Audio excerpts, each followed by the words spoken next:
Chapter 960. The Bullfighting Palace was the second palace of the 12 skyscraping palaces.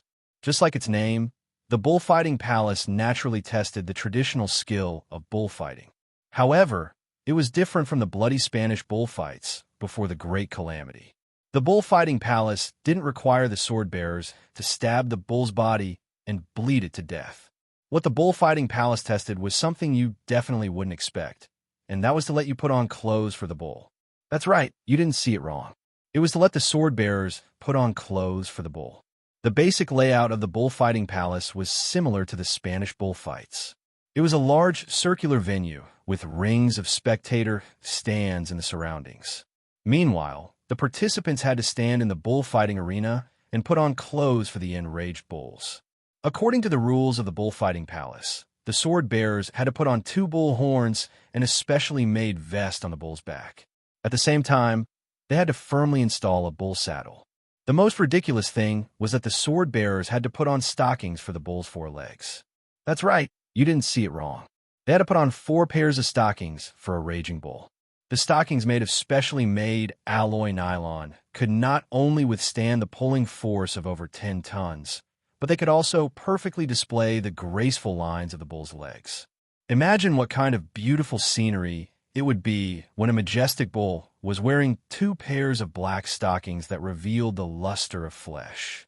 Just imagining it would make everyone's blood boil. Logically speaking, this kind of rule was already very sick. Even if it was an ordinary bull, it would be hard for famous sword-bearers to make the bull obediently wear these clothes with their abilities. What was even more sick was that the bulls in the Bullfighting Palace weren't ordinary bulls. They were genuine Yuan Ko bulls. Do you still remember the 5-color divine bull that Guhan had once killed in the Rise from the Ground instance? Of course, Bullfighting Palace wasn't perverted enough to let these famous sword wielders put on silk stockings for the Flood Dragon level Yuan Ko with their bare hands. These Yuan Ko bulls were only hybrids born from the mating of a 5-colored sacred bull and an ordinary cow. At most, they were equivalent to a tiger-level Yuan Ko. However, even if it was a tiger-grade Yuan Ko, its strength was still 5 times that of an ordinary bull. It was obvious how difficult it was to put silk stockings on such a bull. When Gahan arrived at the stands, a match had just begun. This contestant was a female sword wielder. She looked gentle and weak, and she wore a pair of glasses. She naturally gave off a delicate feeling. In particular, her body was shivering, which caused the spectators in the stands to boo. Because there could only be 1 match at a time, and each match needed 5 minutes, there were a few hundred sword wielders lining up at the spectator stands of Bullfighting Palace to wait for their match to start. If every contestant took a full 5 minutes, Gahan wouldn't even have a chance to go on stage by this time tomorrow. Of course, if it was a contestant who had already passed Bullfighting Palace's match, they could skip this match and head straight to the 3rd palace. Otherwise, there wouldn't just be a few hundred sword wielders lining up. Therefore, when they saw the female sword-bearer trembling there, the surrounding sword-bearers immediately began to clamor. They all said that if she was afraid, she should quickly give up so that they wouldn't waste their time. They were already impatient from waiting, and so on. Facing the shouts of these sword wielders, the female sword wielder shivered even more violently, but she still gritted her teeth and refused to say a soft word. It was also at this moment that the cage at the side of the field suddenly opened, and a furious blood-red bull rushed out. It didn't have any hesitation and was like an enraged tank.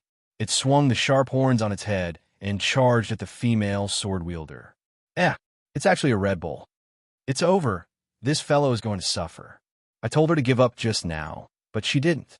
Great. She doesn't even have the chance to give up now. She might even have to break an arm or something. The 2 sword wielders standing beside Gahan whispered to each other. It was obvious that they didn't think highly of the female sword wielder. There was a reason why they didn't think highly of her. It was because the female sword wielder was very unlucky. She was challenging a Red Bull. Just from its name, one could tell that the 5-color divine bull had 5 colors on its body. They were red, yellow, green, blue, and black.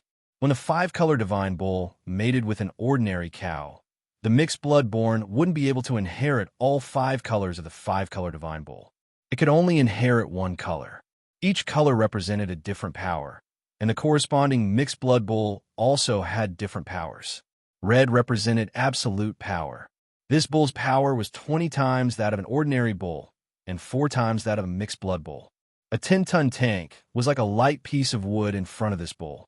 If they were hit by this bull head-on, even the ancient sword maiden's protective shield would shatter in an instant.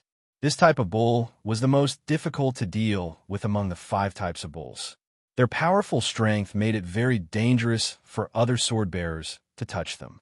Trying to put stockings on these bulls was as difficult as overturning a tank with your bare hands. Moreover, you could be crushed by the tank's tracks at any time. According to the statistics of busybodies, among the 5 types of bulls in bullfighting palace, the red bull had the lowest success rate. It was only 8%. Among the 5 types of bulls, the yellow bull had the highest success rate. It had a success rate of 1%. This was because the weight of the yellow bull was 20 times that of an ordinary bull. However, it was also the least active and most lazy of all the bulls. Because their physical strength was not enough to support their heavy bodies, every step they took consumed a lot of their physical strength.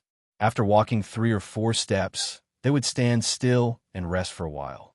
If they were lucky, they would even take the initiative to lie down and expose their 2 pairs of hooves. At this time, putting on stockings for a bull was almost as difficult as putting on stockings for your girlfriend, provided that you had a girlfriend. In reality, almost all the sword wielders present didn't think highly of this unlucky kid in the bullfighting ring. However, a glimmer of light flashed in Gahan's eyes. This was because he realized that this female sword wielder wasn't really afraid. Her fear was just an act. As for why this woman was doing this, Gahan had a very reliable guess. In short, it could be summed up in one word: pretentious. Well, this was the so-called pretending to be a pig to eat a tiger. Sure enough, when the furious Red Bull rushed in front of the woman, everyone thought that they would see a wonderful human bouncy ball. However, something that made everyone's eyes pop out happened. "Go away. Don't come near me." The woman reached forward and directly grabbed the bull's 2 horns. Then, she gently twisted them down. The bull, which was like a heavy tank just now became a light pillow. The woman directly threw it to the ground. Then, she kicked the bull's neck with her knee. Apart from constantly shaking its pitiful tail to prove that it was still alive, the bull couldn't do anything else. Then, under the dumbfounded expression of all the onlookers, the woman easily put the 2 horns on the bull's horns. Then, she directly sat on the bull's stomach, grabbed 4 of the bull's legs, and very roughly pulled up the 2 pairs of black stockings. Finally, she forcibly pulled the bull up and placed a saddle on the bull's back. In just 2 minutes, the whole process of dressing the bull was completed. When the woman released the bull, it was already too late. The bull was as obedient as a puppy, looking at the terrifying woman with its large, teary eyes filled with fear. The woman nodded, and the bull carefully walked into the cage step by step, feeling wronged like a 150 kilograms naughty child. What is this? Innate divine strength? Is this the strength that a normal person should have? I'm also a F***king, famed sword tier sword wielder. How come I don't even have 1/10 of her strength? The onlooker standing beside Gahan, who had previously patted his chest and guaranteed that the sword wielder would be finished, now had a mournful expression on his face. He really couldn't understand how a famed sword tier sword wielder could have such terrifying strength. "It's the sword butcher," Gahan said softly. In this world, there were no mutated humans. Humans could only rely on sword maidens to strengthen their bodies. Therefore, it was impossible for a famed sword tier sword wielder to have the power to suppress a Red Bull. There was only one possibility, and that was that this sword wielder sword maiden had an innate ability to suppress bulls. In turn, her sword wielder could easily suppress a powerful bull. There were many sword maidens in the world that could suppress certain types of Yuan Ko, but there was only one sword that could suppress a bull like Yuan Ko, and that was the legendary sword butcher. The sword butcher itself wasn't very famous among the famed sword maidens. It wasn't a famous sword maiden either. 90% of the sword wielder in later generations had never heard of this sword. This was because this natural sword maiden had been broken in a battle long ago. Together with its master, it fell into eternal slumber on the battlefield. Because the sword butcher disappeared too early, there were many records that didn't mention its name at all. Only someone like Gahan, who was very familiar with history, could dig out the name of the sword butcher from old records. If Guhan's memory served him correctly, the butcher sword should have been broken in a battle 33 years later, and its owner was one of the most tragic sword bearers in history, the Scarlet Sword Fairy. Chapter 961. Sword Immortal Scarlet was a very pitiful woman, and she was 100 times more pitiful than Zhu Yingtai in Liang Shanbua and Zhu Yingtai. Her final ending made the people of later generations sigh endlessly. However, Sword Immortal Scarlet's story isn't within the scope of our narration, and it's impossible for her to have any interaction with Gahan, so there's no need to care about her. No matter what, Sword Immortal Scarlet successfully passed Bullfighting Palace's test and headed to the third palace, Baihu Palace, confidently. The sword bearers that had stayed here to be spectators were endlessly envious. Most of the spectators here were participants that had been stuck here for a few days, a few months, and even a few years. Many of them had experimented over 100 times, but they couldn't make the raging bull wear stockings. It was truly a tragic story. However, when they saw the Red Bull, which was the hardest to tame, being tamed by a weak girl, it gave the other participants quite a bit of confidence. Maybe these bulls were celebrating the new year today, so their moods were very good and they wouldn't be as violent as usual. They might even use their bull horns to poke themselves. This way, their chances of successfully passing Bullfighting Palace would be much higher. However, it was a pity that this fantasy only lasted for less than a minute because a bull's cry that made the entire Bullfighting Palace tremble caused the atmosphere in the palace to drop to rock bottom. The sword bearers that had just come here might not be clear, but the wily old foxes that had stayed in Bullfighting Palace for a long time knew very well. Such a majestic cry could only be made by a bull, and that was the absolute king of Bullfighting Palace, the father of all the bulls, the Flood Dragon Yuan Ko Five-Color Divine Bull. That's right, the Five-Color Divine Bull was the same as his children. They were all targets for the sword bearers to wear stockings, but the Five-Color Divine Bull wouldn't appear in front of the sword bearers like his other children. Only when the Five-Color Divine Bull's mood was especially bad would it take the initiative to enter the bull selection pen. The probability was about 1 in 1,000, and it would appear once a week on average. And because the Five-Color Divine Bull was in a bad mood when it appeared, it would let out a heaven-shaking cry. These wily old foxes that had stayed in Bullfighting Palace for a long time knew that the Five-Color Divine Bull was infuriated when they heard this voice. The next opponent was definitely going to be the Five-Color Divine Bull. Ever since Bullfighting Palace appeared until today, the Five-Color Divine Bull had an outstanding result. He had obtained 402 victories out of the 403 matches he appeared in. Let alone a famed sword-level swordsman. Even a spirit sword-level swordsman wouldn't be able to do anything to this Five-Color Divine Bull. He could only allow the bull horn to strike his stomach and send him flying to the ceiling of Bullfighting Palace. He fell onto the spectator, stands like a dead dog. And in these 403 single-match records, the only defeat came from the Cardinal Sword Spirit. Only this top spirit sword-level sword-bearers, the future Jindy, could use his own strength to subdue this Five-Color Divine Bull and then make it obediently wear those beautiful black stockings. Other than him, there wasn't another sword-bearer that could do this. Maybe the Scarlet Sword Immortal with the Butcher Sword could also do this, but she had already passed through Bullfighting Palace. According to the rules, she didn't need to tangle with these divine bulls anymore. F***CK. Hurry up and go down. What are you still doing here? I'm not going down. I'm not going down. Even if you beat me to death, I'm not going down. Suddenly, a ruckus came from the entrance of the bullfighting ring, and the people arguing were the few people standing at the very front of the queue. The next sword-bearer to appear was naturally the person at the very front of the queue, but this sword-bearer was also a wily old foxes in Bullfighting Palace, so he naturally knew what kind of power the five-color divine bull represented. If he were to enter the arena at this moment, then he was 100% destined to fail. He had already queued for 12 hours in Bullfighting Palace, and if he was told that he was destined to fail and that he had to wait for another day in the temporary camp, then queue for over 10 hours in Bullfighting Palace, it was clear that other people would be as unhappy as him. Therefore, this sword-bearer stopped at the entrance and generously suggested to the sword-bearer behind him to give this chance to him. If the person behind him was a newbie sword-bearer, he might have gone up stupidly. However, the problem was that the person behind him was also a wily old foxes, and behind this wily old foxes, there were still quite a few wily old foxes, so it was clear that he couldn't bluff his way through.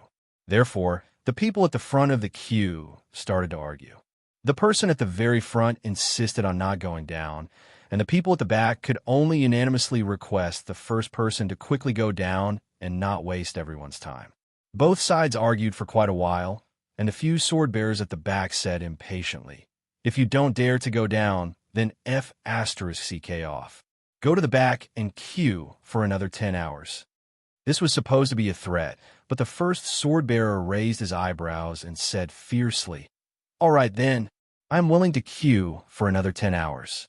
Since I will fail anyway, I can save a day's time and avoid a beating. So what's wrong with that? I will go to the back now." With that said, the sword-bearer was about to leave the queue and give up his position. This action frightened the sword-bearer behind him, and he hurriedly pulled the sword-bearer's arm to persuade him to temporarily stay at the first position. What a joke! If this person ran to the back to queue again, then wouldn't he have to be the unlucky one to face the five-color divine bull? The other sword-bearers came to a realization. That's right, if the people in front all ran away, then wouldn't they have to queue at the back as well? That wouldn't do. Absolutely not. Hence, the scene fell into a strange silence at this moment, and no one knew what to say. The few sword-bearers at the back did not dare to look at the first sword-bearer, for fear that the first sword-bearer would rush to the back of the queue and make them the scapegoat.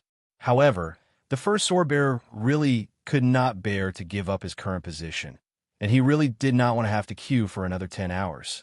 The few of them quietened down, but the sword-bearers at the back of the queue could not take it anymore, and shouted for them to hurry up and not waste everyone's time.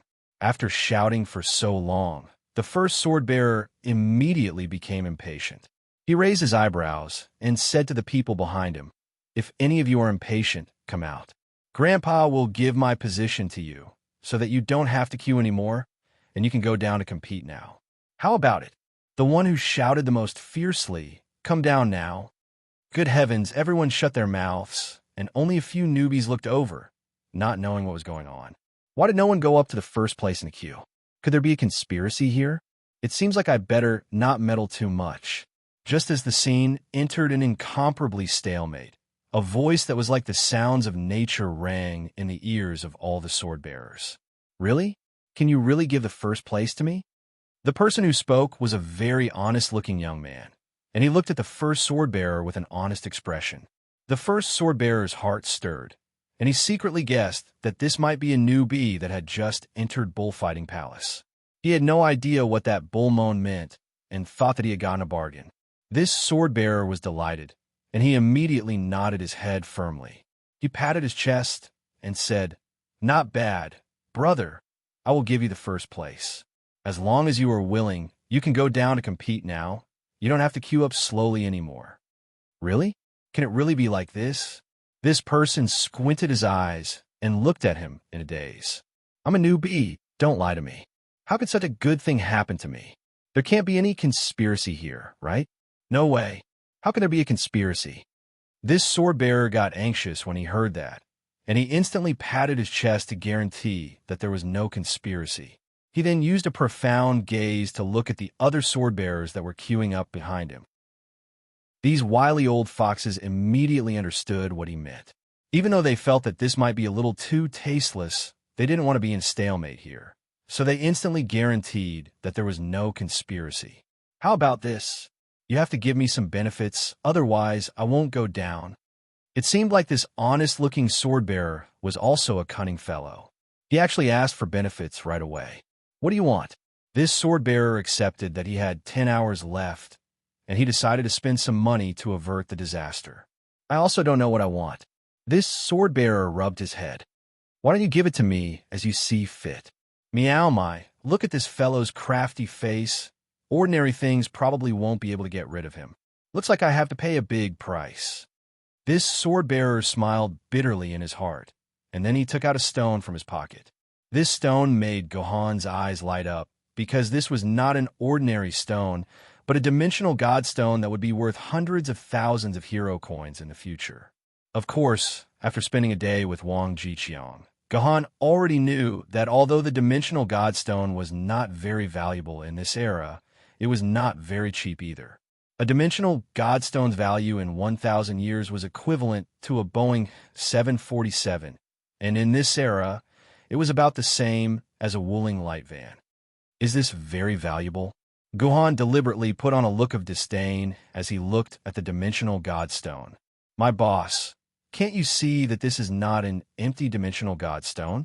This is a dimensional divine stone that contains the sunset sword, and this is a soul stone of a famed sword maiden. You can easily sell it for tens of thousands of new yen Jing coins. The sword wielder said with a wry smile. Is that so? Gohan put the dimensional spirit stone into his pocket without batting an eyelid, but his heart was in turmoil. What does this mean? Why can a dimensional godstone contain a famed sword maiden like the sunset sword? That's right, he said this is a soul stone. Could it be that this dimensional godstone contains the sunset sword's soul? The people of this era actually forcibly split the soul of a sword maiden. Gohan suddenly realized that he might have touched upon the most deeply hidden secret of this era. Chapter 962. Why is there a sword maiden inside the dimensional godstone? Did you guys really put the sword maiden inside the dimensional godstone? Gohan asked the sword wielder urgently. However, something unexpected happened. No matter what Gohan said, the sword wielder did not seem to hear him. It was as if Gohan had become a mute. However, Gohan was sure that his voice was very clear. After trying a few times, Gohan turned to Tomono Kakashi, who was floating beside him, and asked, Jina-chan, can you hear me? I can hear you. Tomono Kakashi nodded vigorously, indicating that she could hear Gohan's words. Therefore, it was obvious that only the sword-wielder NPCs could not hear Gohan's voice. What did you eat this morning? Suddenly, Gohan asked such a strange question. Sesame seed cake with green onions? What's wrong? The sword-wielder raised his head blankly, as if he did not understand why Gohan would ask such a question. It's nothing. It's just that the smell of green onions in your mouth is a little uncomfortable. Gohan explained calmly, and did not continue asking about the dimensional godstone. At that moment, Gohan realized that this was not a real world, but a dungeon built in the game. Moreover, this game dungeon seemed to have a rule to censor certain sensitive words.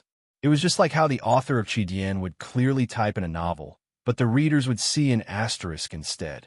These words were censored. Similarly, the information about the sword maiden in this dungeon seemed to be censored and censored in the same way. Therefore, the NPCs could not hear Gohan's question at all. Even if they could hear it, they would probably pretend that they did not hear it. Brother, you have already received the benefits. Shouldn't you go down and challenge the dungeon earlier? Don't waste time, okay? The sword wielder who gave a dimensional godstone to Gohan urged him with a pained expression. Okay, I don't want to stay here any longer, Gohan said faintly. He immediately jumped down from the entrance and strolled to the center of the bullring. Seeing that a swordsman had finally entered the arena, the rest of the people burst into cheers. They were not cheering for Gohan's bravery, but for the five-colored sacred bull that was about to appear.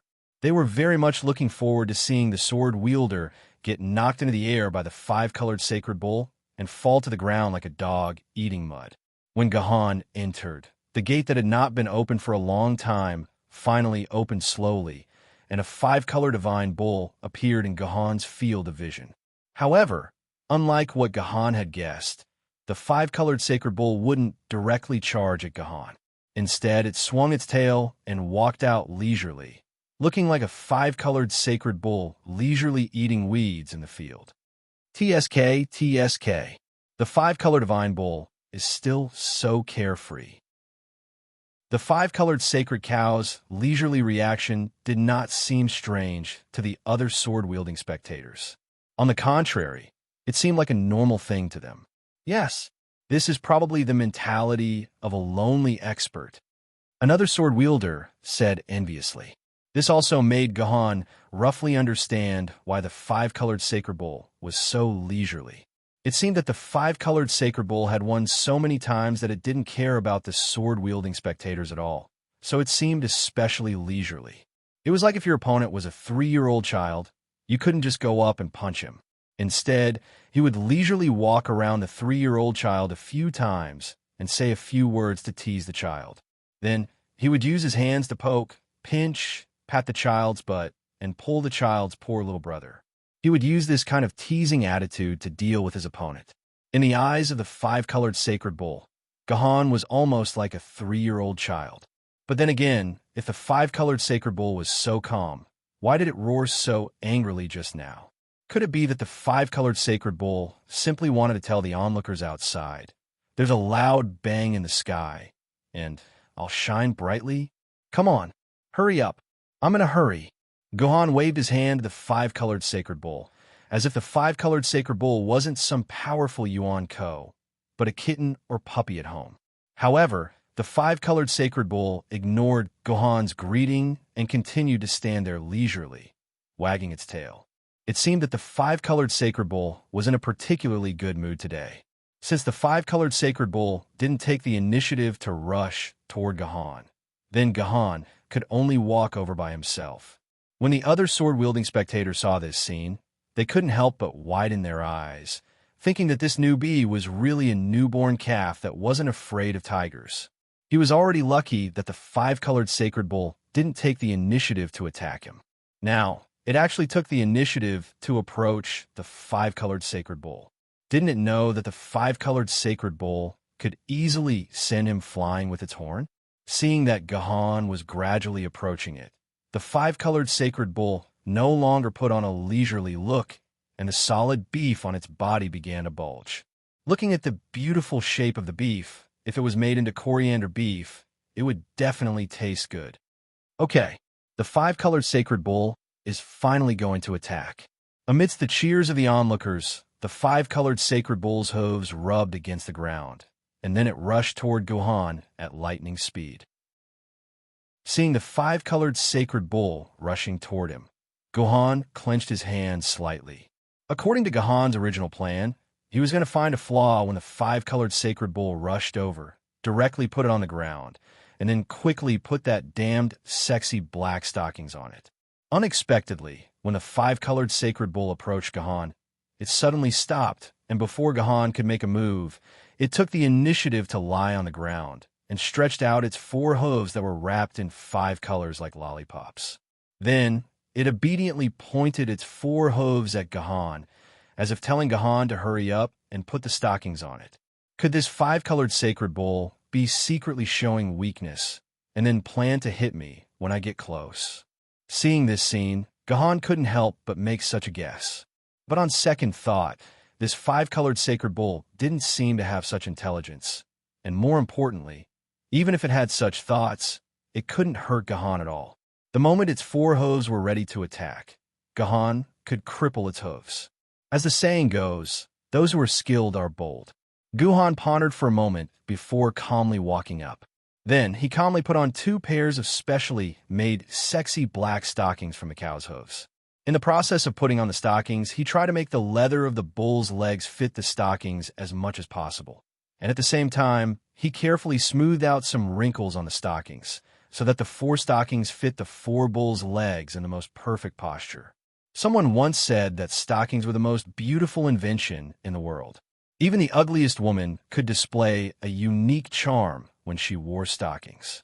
Previously, Gahan didn't quite agree with this sentence, but at this moment, when he saw the 5-colored sacred bull wearing black stockings on its legs, Gahan had to admit it. If the body of the 5-colored sacred bull was photoshopped and only the 4 stocking legs were looked at, it would undoubtedly be 4 very sexy stocking legs. It might even make some leg lovers have the urge to touch it. It was said that there was a kind of human in this world that was a zoophile. If such a person saw the five-colored sacred bull wearing stockings, he would probably immediately want to have a go, even though it was a bull. Stand up. After putting on the stockings, it was naturally time to put on the horn and the saddle. Gahan tried to order the five-colored sacred bull, but he didn't expect the five-colored sacred bull to really stand up very obediently, and it even stood up straight.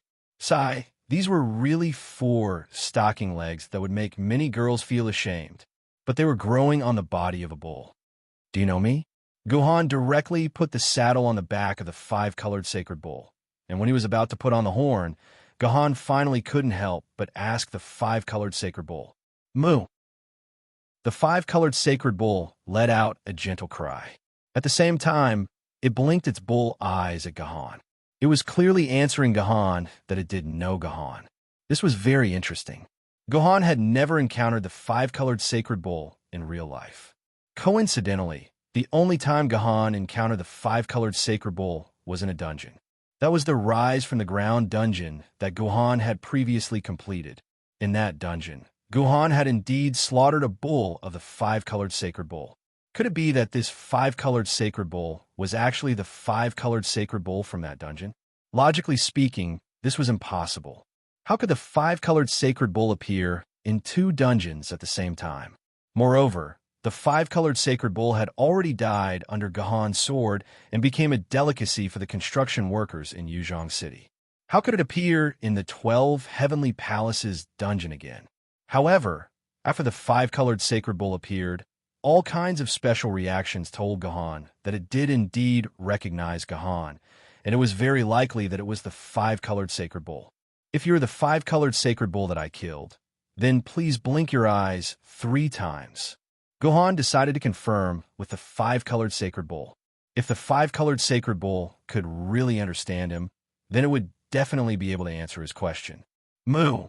Another bull's cry rang out, and the five-colored divine bull began to blink its eyes. 1 time, 2 times, 3 times. The five-colored divine bull's third blink was only halfway through when it suddenly blinked twice at an extremely fast speed. Then, it completely left Gahan and walked back to the pen while wagging its tail. After the five-colored sacred bull re-entered the pen, it actually took the initiative to bite the bolt of the pen and close the pen. It was as natural as closing the door at home. I might have entered a fake dungeon, Gahan said as he licked his lips. We might have seen a fake five-colored sacred bull. This was what the other onlookers said in unison.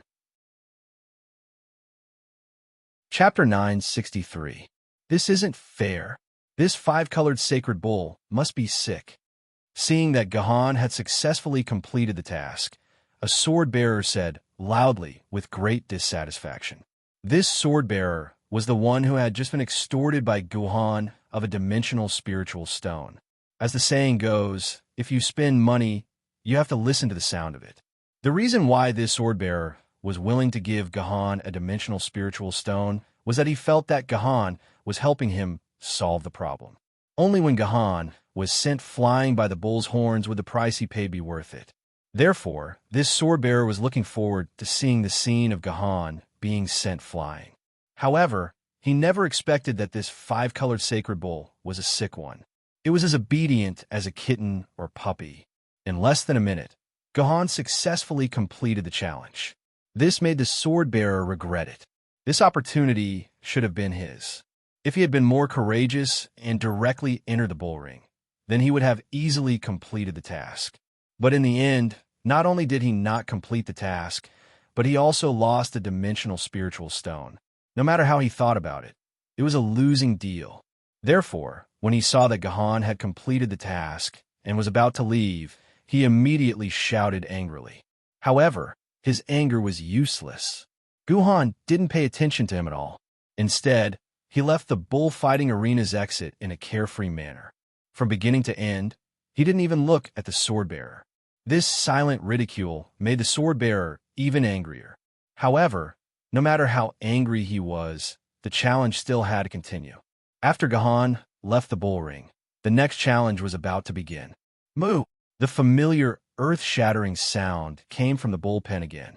This made the waiting sword-bearers look at each other. Could it be that the next one to appear was the five-colored sacred bull? Logically speaking, it shouldn't be like this. In the past, the five-colored sacred bull would go back and rest for a few days after a battle. There were very few records of it appearing consecutively. However, since it was rare, it meant that there had indeed been records of it appearing consecutively. It was just that the frequency was too low. Okay, leave it to me.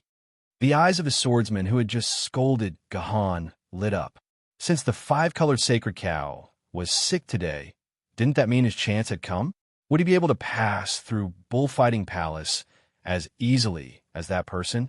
Thinking of this, the swordsman immediately became excited. He jumped into the bull ring and looked at the bullpen in high spirits. He was ready to learn from Gahan and easily complete the challenge. Well, the result didn't need to be mentioned. According to the recollections of the person involved, the five-colored sacred bull that appeared the second time seemed to be particularly violent. Before the unlucky swordsman could react, the five-colored sacred bull's horn had struck his lower body. After that, there was no more news about this unlucky swordsman. After Bullfighting Palace was Baihu Palace. If Mouse Palace tested the swordsman's movement skills, Bullfighting Palace tested the swordsman's ability to seize opportunities and courage. Then Baihu Palace tested the swordsman's ability to get rid of weeds. Baihu Palace's test was very simple. It was to give the swordsman an irregular inverted triangle of black grass that was around 5 square meters. The swordsman needed to use 3 swords to chop all the black grass. It sounded very simple, but in fact the black grass was not really wild grass. Instead, it was all steel bars as thick as a child's arm. What the swordsman needed to do was to cut all the steel bars in half. Was this difficult or not? It could be said that it wasn't. Even if a famed sword-level swordsman didn't have any sword skills, he could still use the sharp sword in his hand to chop a steel bar. As long as he was a famed sword-level swordsman, he could do it. However, this was very difficult because according to Baihu Palace's requirement, the swordsman had to chop all the steel bars at the root within 3 swords without using sword essence. First, the area was around 5 square meters, so one sword sweep obviously couldn't cover the entire area of the grass. At the same time, the steel bars were densely packed like real grass. There were around 100 steel bars that popped out. As the saying went, an arrow at the end of its flight couldn't wear a cape. The first few steel bars might be relatively easy with one sword sweep, but when it came to the 5th and 6th steel bars, the swordsman's sword force would be at the end of its flight. It would be very difficult to chop another steel bar. More importantly, there couldn't be any pause in the entire process. Even if there was an extremely short pause of a few milliseconds, Baihu Palace would judge it as the end of the sword. For example, there was a challenger who was separated from Guhan by a patch of grass. He first did some warm-up exercises such as sit-ups and push-ups to warm up the muscles in his body. Then, he did it like an old monk meditating for 7 to 8 minutes to concentrate his spirit. Finally, when his mind and spirit were united to the extreme, he suddenly pulled out his sword lady and performed the best sword strike of his life. His slash was quite smooth at first, but when he slashed the 10th steel bar, Guhan realized that his opponent had run out of strength. When the 13th steel bar was slashed, Guhan's slash hit the 14th steel bar, and he subconsciously paused for a moment. A red light immediately lit up around him, indicating that his slash had ended. This was already his 3rd slash.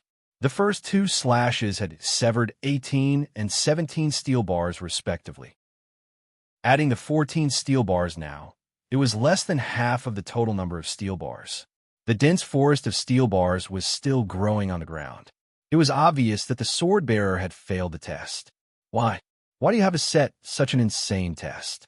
This isn't something that humans can do. The swordsman had probably failed many times. When he failed again, he couldn't help but break down. He fell to the ground and cried like a child. Because you're only using your own power. You are not using your sword lady's power. A hoarse and cold voice rang in the swordsman's ears. Don't misunderstand. Gahan wasn't interested in teaching these NPCs how to use their own power. The person who spoke now wasn't Gahan, but the future sword celestial Scarlet, whom Gahan had met once before. Right now, Scarlet Sword, Celestial Scarlet's name. But the swordsman didn't have a sword name, so we should just call her Scarlet. If I can't use my sword lady's power, how can I use my sword lady's power? The swordsman with tears on his face retorted. You said that you can't use your sword lady's power if you don't use your sword lady's power? That's because you haven't discovered the true power of your sword lady. Captivating Red squatted down beside the swordsman, which happened to be right next to Gahan. Just now, I saw you meditating on the ground for a few minutes. Were you trying to gather your thoughts through meditation? From there, you can unleash your most condensed power, Captivating Red suddenly said. Not bad. Is there a problem?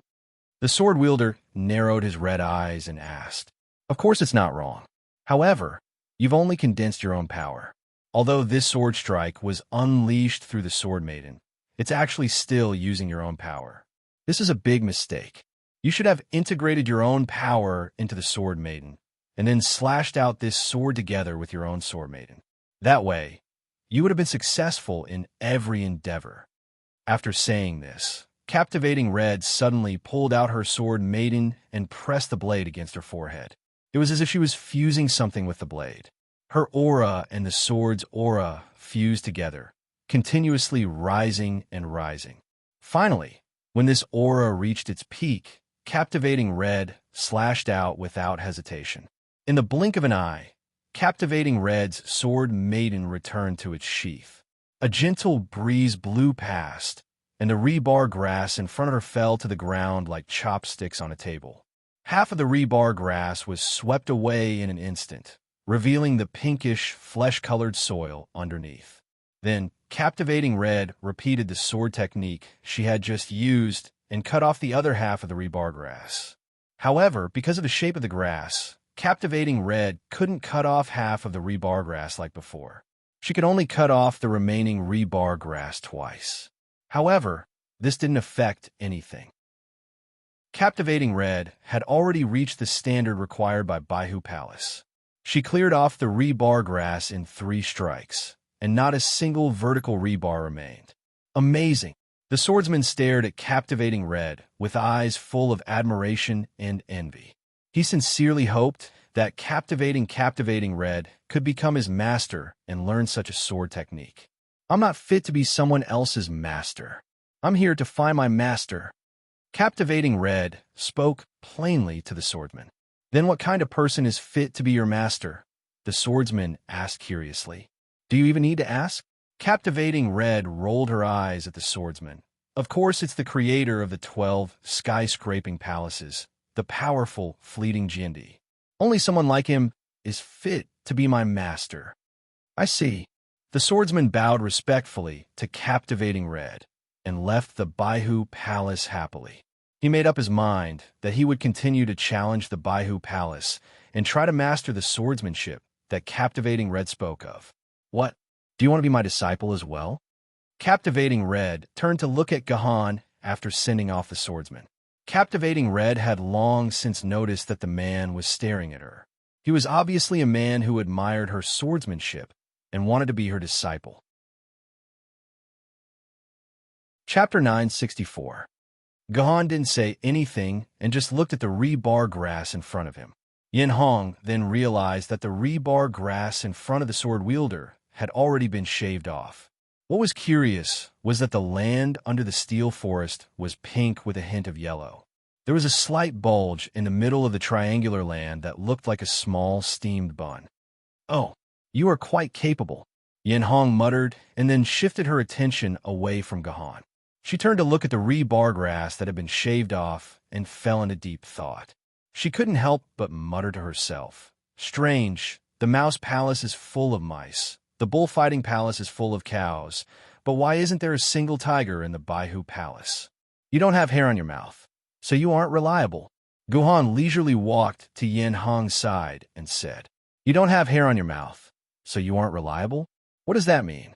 Explain it to me. Yin Hong was puzzled for a while. Then, she hurriedly chased after Gahan and kept asking him what he meant by his words. You pervert. So disgusting. Yin Hong didn't understand, but the little lowly Tamono Kakazi who was floating beside Gahan understood. Her skin instantly turned red, and she looked at Gahan with disgust. I didn't design this. Go find that old guy Kinzu. Gahan didn't look ashamed at all. This wasn't Gahan's fault anyway. But from this point, it could be seen that Kinzu wasn't as wise, powerful, sanctimonious, and flawless as the rumors said. From the perverted tests he gave to the bullfighting palace and the Baihu palace, our Lord Kinzu was a real flirtatious man.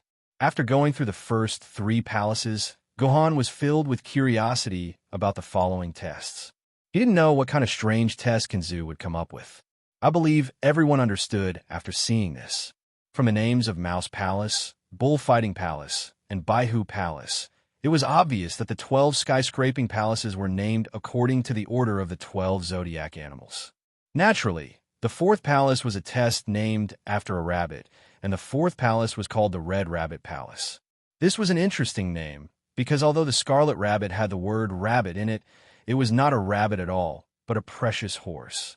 Could it be that the tests in the Red Rabbit Temple were actually related to horses? With this thought in mind, Gahan and Captivating Red, who was following behind Gahan, chattering endlessly about what hairless lips and incompetent work meant, walked into the Red Rabbit Palace. In the end, not only were there no rabbits in the Red Rabbit Palace, but there were also no horses.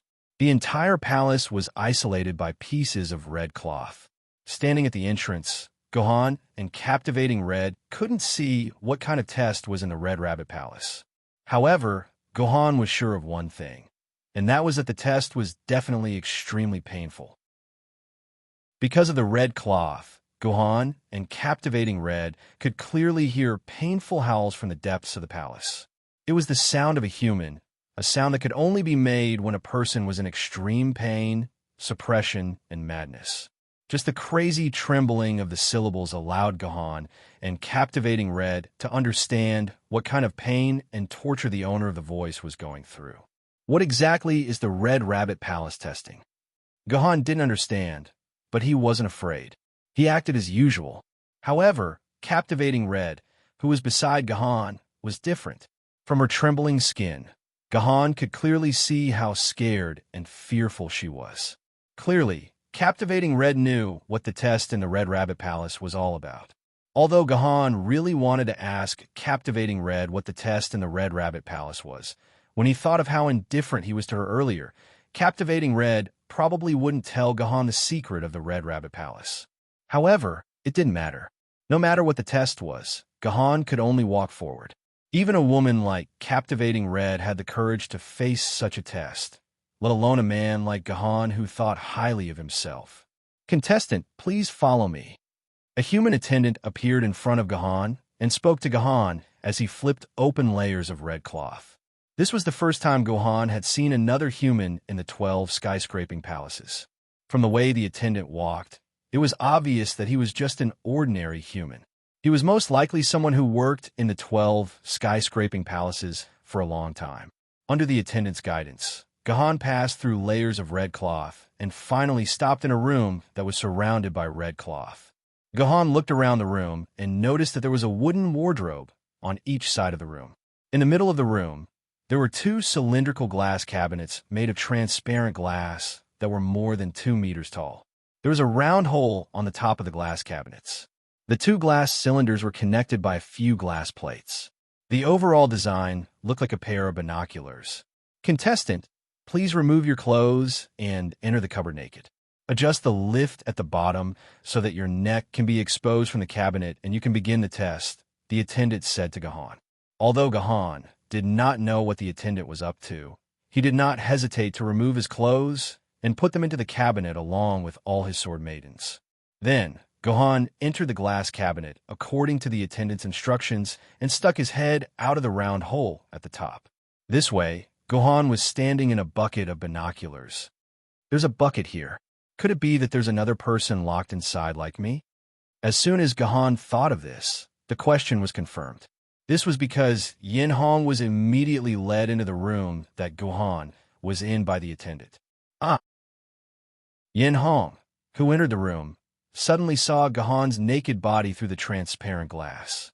She instantly let out a scream and covered her eyes as she scolded the attendant. Why did you bring me here? Don't you know that men and women are different? Do I still want to get married? What's going on? Why did you bring a woman in? The attendant who led Gahan in asked the other attendant in confusion. I had no choice. The attendant shrugged. I was going to wait for another woman to come in and arrange for them to be together. But just now, Oldie from Baihu Palace told me that there's no woman in the entire Baihu Palace.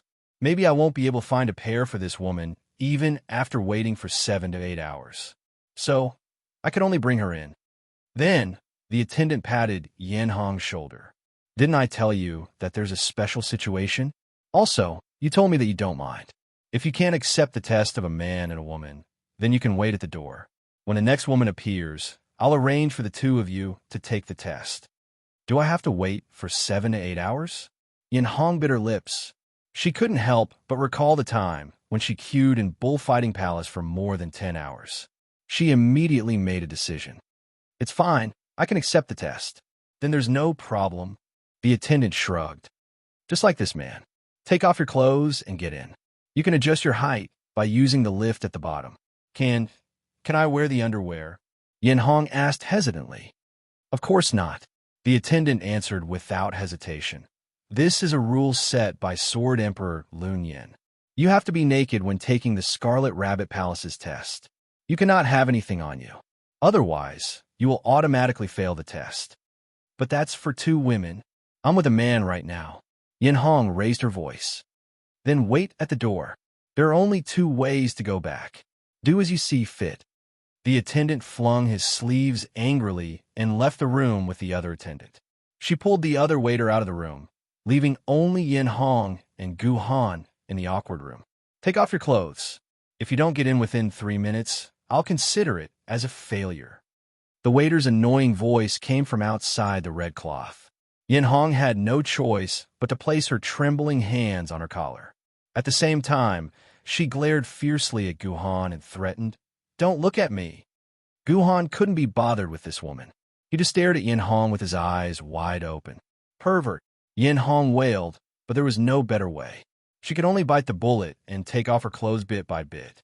Yen Hong hesitated when it came to taking off her underwear. She struggled for a long time before she unbuttoned it and took off the thin lace triangle. In the end, Yen Hong covered her upper body with one hand and her lower body with the other and crawled into the cylinder opposite of Gahan. Of course, Yen Hong did not dare to face Gahan directly. She could only throw a beautiful curve of her back in front of Gahan. The 2 contestants inside. Have you both entered the round cabinet? The attendant's annoying voice came from outside. Gohan and Yen Hong responded one after another. However, Gohan's voice was calm and peaceful, while Yen Hong's voice was full of shame and fear. What surprised Gahan was that the fear in her voice was far greater than the shame. This meant that captivating Crimson cared more about the test she was about to face than the shame of being naked. 20 minutes. The attendant continued. In the next 20 minutes, you must stay awake at all times. You must not pass out. At the same time, you're not allowed to touch any part of your body. Not even the slightest bit of friction is allowed. If you do, you will be considered a failure.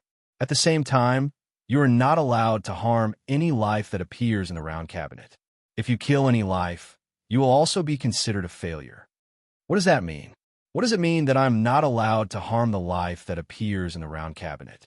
Could it be that there will be more? Guhan suddenly had a bad premonition. Chapter 965. Just as Gahan seemed to have grasped onto something, the cabinet suddenly changed. For mechanical tentacles suddenly extended from the bottom of the cabinet, grabbing towards Gahan's ankles and wrists. Although these mechanical tentacles moved very quickly, if Gahan wanted to dodge, the 4 tentacles wouldn't be able to catch him. However, Guhan didn't resist. Instead, he allowed the mechanical tentacles to grab him. Guhan noticed that Captivating Red, who was in the other cylinder, didn't show any signs of panic when she saw the mechanical tentacles. Instead, she allowed them to grab her. Clearly, this was a normal procedure in the upcoming test. However, what Gahan and Captivating Hong didn't expect was that after the mechanical tentacles grabbed her, they suddenly pulled her body 180 degrees. Captivating Hong, who was originally facing away from Gahan, was now facing Gahan. Ah! Captivating Hong screamed. She instinctively tried to cover her private parts with her hands. Helpless, Gahan could only remind her, "Don't cover yourself." "Ah! You pervert, what are you doing?" Captivating Hong shouted. She thought that the other party was intoxicated with her body. "Don't forget, if you touch your own body, you'll fail the test." Gahan could only point it out. He wasn't interested in captivating Hong's body. He just couldn't bear to see this woman, who was going to suffer great pain in the future, suffer another sudden failure here. Captivating Hong didn't say anything. She slowly retracted her hands that were about to cover her chest. Then, the 4 tentacles suddenly pulled inwards, directly pulling Gahan and captivating Hong's limbs into a large shape. Their hands and feet couldn't move at all. Like this, all the private parts of their bodies were completely exposed. Even their 2 private parts were exposed. Even the faintest bit of dew in the forest could be seen. "It's over. I really can't get married this time." Yin Hong muttered in despair with a sad face, causing Gahan to sink into deep thought. Although the history of this dungeon was vastly different from the recorded history, the Scarlet Sword Immortal's character was as accurate as ever. The Sword Immortal Scarlet Sword Immortal had also wanted to marry herself off, which was why all of the subsequent tragic events had occurred, thereby cementing the tragedy of her life. Even if she was a Sword Immortal, she would still end up with a broken body and 1,000 years of regret. What will happen next? In order to alleviate Captivating Red's embarrassment, Gahan took the initiative to ask, "Something very good will happen. I just hope that you can hold on for a minute." As soon as Captivating Hong's stiff voice fell, the round hole at the top of the round cabinet suddenly began to shrink inwards. Finally, it was firmly stuck on Gahan's neck, leaving not a single gap between the two. At the same time, a hole suddenly appeared at the bottom of the round cabinet. Then thick black smoke flew out of the hole, instantly filling the entire glass cabinet. It also completely covered Gahan and Captivating Hong's bodies, no longer revealing a trace of their bodies. Logically speaking, when Captivating Hong found that her body was covered, she should be happy, but her face showed endless fear. This was because the black smoke that filled the entire glass cabinet was not smoke, but densely packed black mosquitoes. There were more than 10,000 of these mosquitoes. Otherwise, they would not have been able to cover such a large glass cabinet so tightly, turning a transparent glass cabinet into a glass cabinet that looked like it was filled with ink. So what were these mosquitoes for? The answer was very simple. Of course, mosquitoes were used to bite people. These black mosquitoes seemed to have been hungry for a long time. When 2 naked bodies filled with fresh blood were placed in front of these mosquitoes, there was no reason for them not to bite. But at first, Gahan did not care about these mosquitoes. The stinger of a mosquito might be able to pierce through the skin of a normal person, but it definitely could not pierce through the skin of a famed sword wielder. The skin of a famed sword wielder had been strengthened by the sword lady. Their skin was like a layer of iron. So how could the stinger of a mosquito pierce through the skin of a famed sword wielder? But soon, Gahan realized that he was very wrong. This was because Gahan clearly felt that there were countless small stingers easily piercing into his skin and absorbing his blood. When the stingers were pulled out, they left a red and swollen bump on his skin. "Oh no, I missed a step, and these mosquitoes are actually all Yuan-ko?" Only then did Gahan realize that these mosquitoes were the same as the bulls in the bullfighting palace. They were all Yuan-ko, so their stingers could easily pierce through his skin. Soon, Gahan felt his body being bitten by countless small bumps. Then, an indescribable itch instantly spread to every part of his body. This itch was more than 10 times the itch of an ordinary mosquito bite. Gahan almost subconsciously stretched out his hands, wanting to scratch the most itchy parts of his body. But after 0.1 seconds, Gahan realized that he couldn't scratch the itch. Once his hands touched his body, the entire test would be declared a failure. At this moment, Gahan finally understood what the test was. It was to let the mosquito bite you, causing your body to feel an intense itch that made you want to scratch it. And what the contestant needed to do was to endure this itch allow it to torture you, and use your own will to control your body not to scratch it. This was a test of the swordsman's willpower and control over his own body. It sounded a bit ridiculous, but Guhan had to admit that this was indeed a very vicious and effective test. Let me ask all of you, when your body is itchy because of a mosquito bite, can you resist the temptation to scratch yourself and not scratch yourself? If you can endure one mosquito bite, can you endure 10 mosquito bites? And when the number of mosquito bites becomes 100 or even 1,000, can you imagine how painful it is? Even with Guhan's willpower, he couldn't help but moan. His body was so itchy that he really wanted to scratch his skin to suppress the itch. But in fact, Guhan couldn't even clench his fists at this time, because once he clenched his fists, it also meant that he was touching himself. Guhan could only spread his palms wide and let out moans from his throat to relieve the itch. But how much of the itch could be relieved by sound? Almost in an instant, countless beads of sweat appeared on the surface of Guhan's body. His body temperature also rose by more than 10 degrees in an instant, reaching a terrifying 50 degrees. A normal person would have been burned alive in this situation. Only the sword bearer could withstand this temperature. Compared to Guhan's low and somewhat suppressed moans, Captivating Red's moans suddenly uncontrollably began to scream crazily. The pleasant female voice coupled with the moans suddenly made Guhan feel as if he had returned to the time when he was making love with Chidian. Chidian was also moaning with desire, just like Captivating Red in front of him. But compared to Chidian, Captivating Hong's moans were louder and more wanton. At the same time, just like her name, Captivating Red's face turned bright red. Coupled with the ticklish moans coming from the depths of her heart, Guhan couldn't help but feel an itch in his heart. Then, his little brother started to change very cooperatively. But unexpectedly, when Guhan's little brother started to change, those black characters seemed to have discovered a new continent. They all stabbed their tail needles into this new and undeveloped land. Then, without saying anything more, Guhan fully experienced the feeling of being itchy on top of an itch. What kind of mosquitoes are these? Why are they so powerful? I feel that they are more than 10 times itchier than ordinary mosquitoes. Guhan asked Captivating Hong on the other side. Captivating Hong didn't answer Guhan's question. She was still moaning by herself. I suggest you answer my question. Guhan said faintly, don't you feel that this kind of sound is more shameful?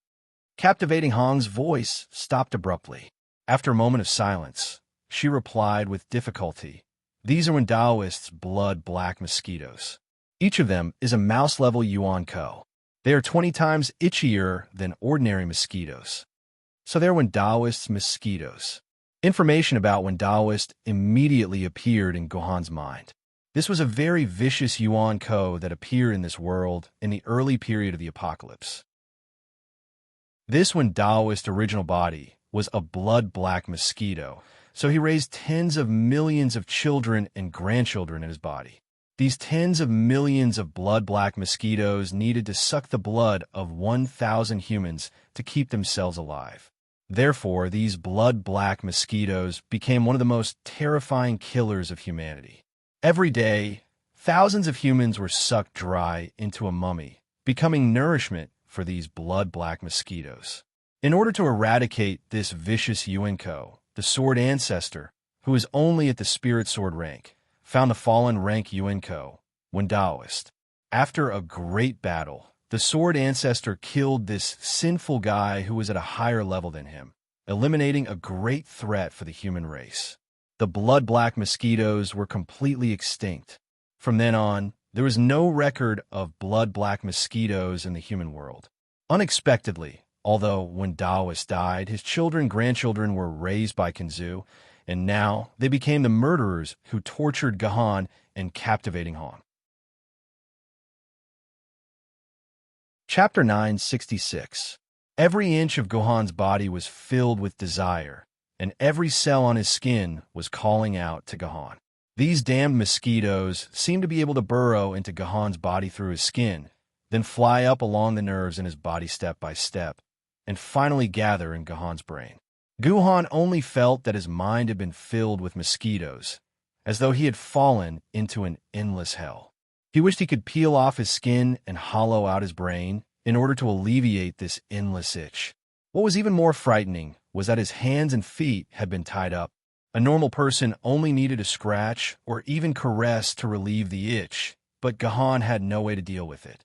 He could only endure this huge torture. When the itch reached its limit, Guhan could not help but want to scratch himself. However, when he wanted to scratch himself, he found that his limbs had been firmly locked by mechanical tentacles, and it was impossible for him to touch other parts of his body. If he could not scratch himself, then a normal person could only hope that he would faint. As long as he fainted, he would not have to endure such intense itch. In reality, the human body had a self-protection mechanism. When faced with mental pain that could not be endured, the human body would automatically faint so that it would not collapse from the torture. At this moment, Guhan was already in a daze. If he followed his instincts, Guhan should be able to easily fall asleep. However, at the same time, Guhan was very clear that he must not fall asleep, because once he fainted, this test would be declared over, and all the tickling he had endured before would be meaningless. However, this torture was still within the range of Guhan's endurance. After all, Guhan was a fierce person who could leave deep wounds on 3 sword ladies in one night. The pain caused by the sword ladies was actually comparable to the pain caused by the mosquitoes. Guhan gritted his teeth and was able to endure it. However, it was clear that Yin Hong's side was unable to endure it. The woman's voice could pass through 3 or 4 layers of walls, but now it was only as small as a fly.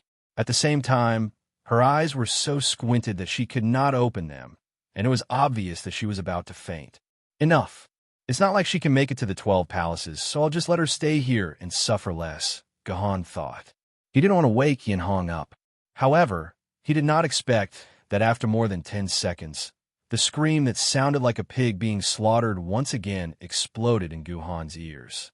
Get out! Get out! Get out of here! You are not allowed to come in. Yin Hong, who was still in a semi-conscious state, suddenly began to scream as if her mental power had exploded.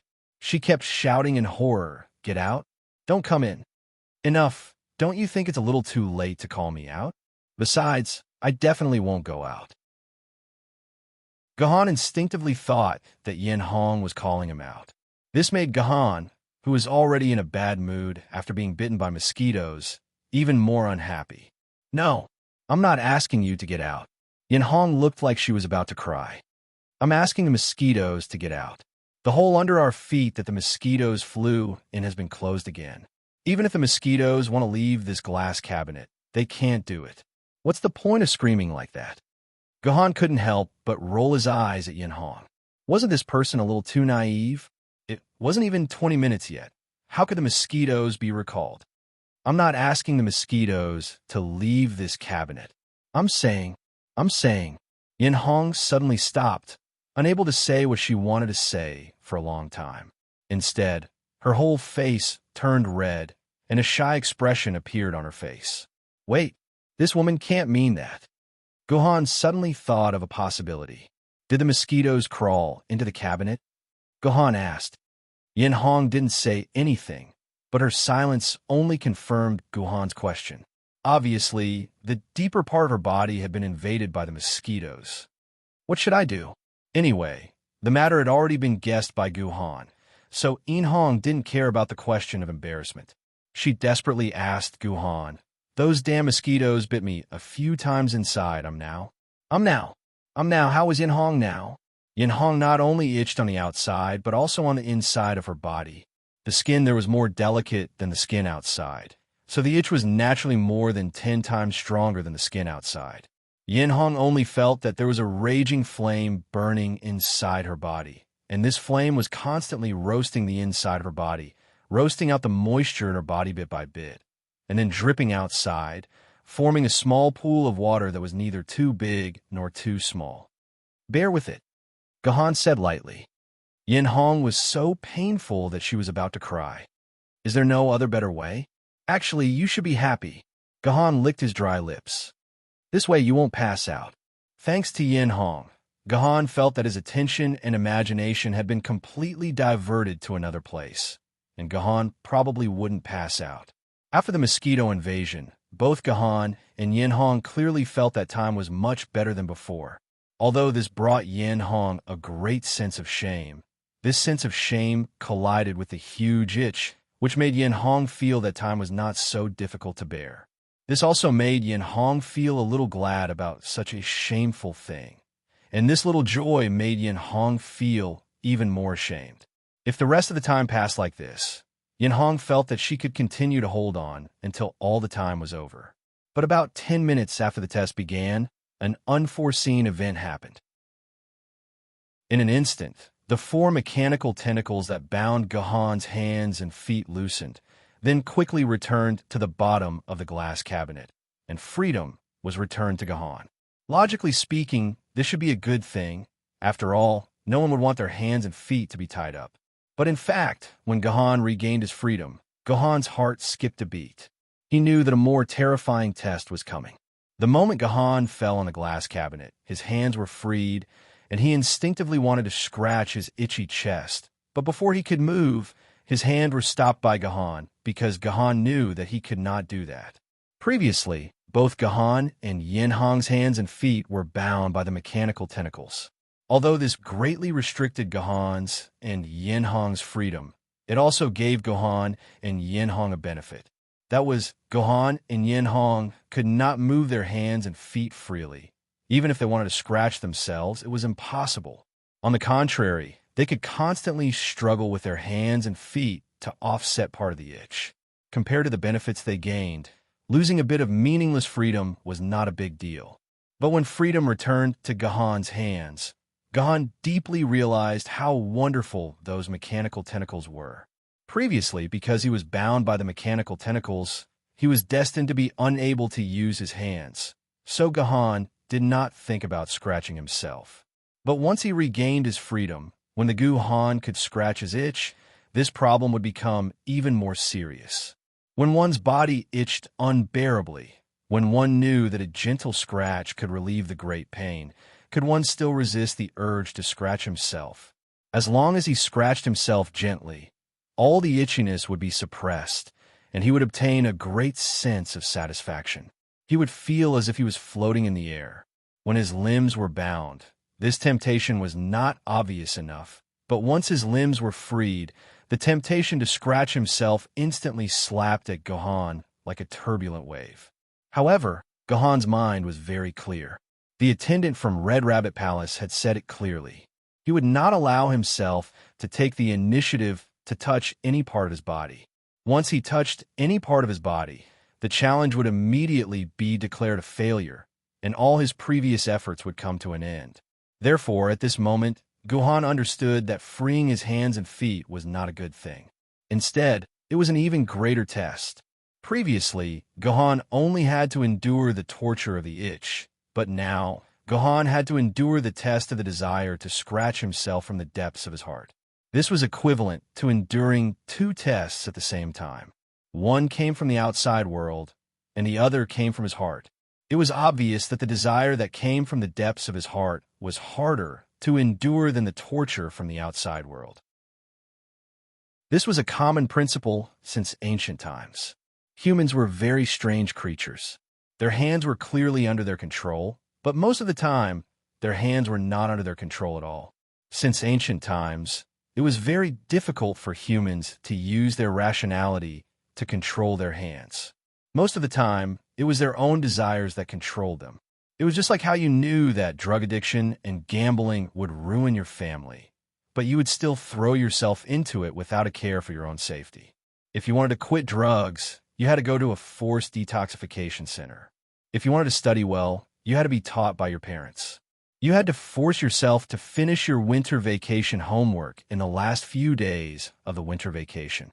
Humans always clamored for absolute freedom, but when absolute freedom was given to everyone, it would probably be the end of the world. The Red Rabbit Palace's test was no longer just a test of one's ability to endure torture. It was a test of one's ability to control one's nature. This was a test that even a so-called sage would find difficult to endure. No wonder countless people are stuck at the Red Rabbit Palace, unable to pass. I'm afraid even Sage Confucius wouldn't be able to resist this temptation, Gohan thought as he endured the double test. Chapter 967. Gohan suddenly recalled what Wang Jiqiang had told him before. The Red Rabbit Palace was an extremely special test. It was a place that tested one's willpower. Passing this test had nothing to do with the sword wielder's level or power. It only had to do with the sword wielder's willpower. At first, Gohan did not think about this carefully. Now, he realized that Wang Jiqiang was quite right. Facing the Red Rabbit Palace's test, power was completely useless. The only thing that mattered was the sword wielder's own willpower, the sword wielder's control over his own body, and the resistance to his inner desires. More importantly, Gohan realized that this test actually helped him improve quite a bit. At the beginning, there were a few times when Gohan could not help but want to scratch himself. When he was about to touch his skin, he forcefully suppressed it with his willpower. This was a huge training for Gohan's willpower. After a few rounds of scratching, not only did Gohan feel his willpower improve, but he also gained a lot of understanding of sword techniques. He even vaguely found some clues to the fifth move of the Chaos Sword technique. Unfortunately, there were only a few clues. When Gohan successfully used his willpower to suppress his desire, the test on Gohan's strength came to an abrupt end. At the same time, the entire test was no longer difficult for Gohan. Gohan could already calmly face the itch on his body. However, Captivating Red's situation was not so good. Gohan had already seen her face struggle at least 7 or 8 times. Clearly, she was currently in a serious struggle. Captivating Red was walking on a tightrope. She could fall off this tightrope at any time.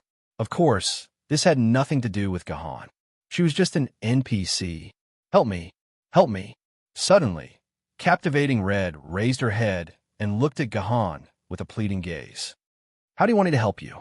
In truth, Gohan did not have much intention of helping Yin-Hong. He was just curious as to how Yin-Hong would want to help her in this situation. This was because the Red Rabbit Palace was a test of one's willpower. All of the difficulties actually originated from the participant's heart. The only person who could help her was herself. No one else could help her. Help me grab it, Yin-Hong said with red eyes. Don't worry, I'm very serious about the rules here. This place only forbade one from touching oneself, but it did not forbid one from touching another person. One of my friends also used this method to pass through the Red Rabbit Temple, and she also passed smoothly. That's impossible. I can't touch you. Gohan scanned the distance between them and discovered that he was at least 5 meters away from Captivating Red. Of course, Gohan's arm couldn't be 5 meters long, so it was naturally impossible for him to touch Captivating Red on the other side. Give me your leg. Captivating Red lowered her head and did not dare to look Gohan in the eye. She could only say softly, "My leg is waiting for you here." This time, Gohan completely understood. 2 arms added together might not be 5 meters long, but the length of 2 legs added together was more than enough. As long as the 2 of them extended their legs as far as possible, they would definitely be able to touch each other. But will this really work? Gohan questioned.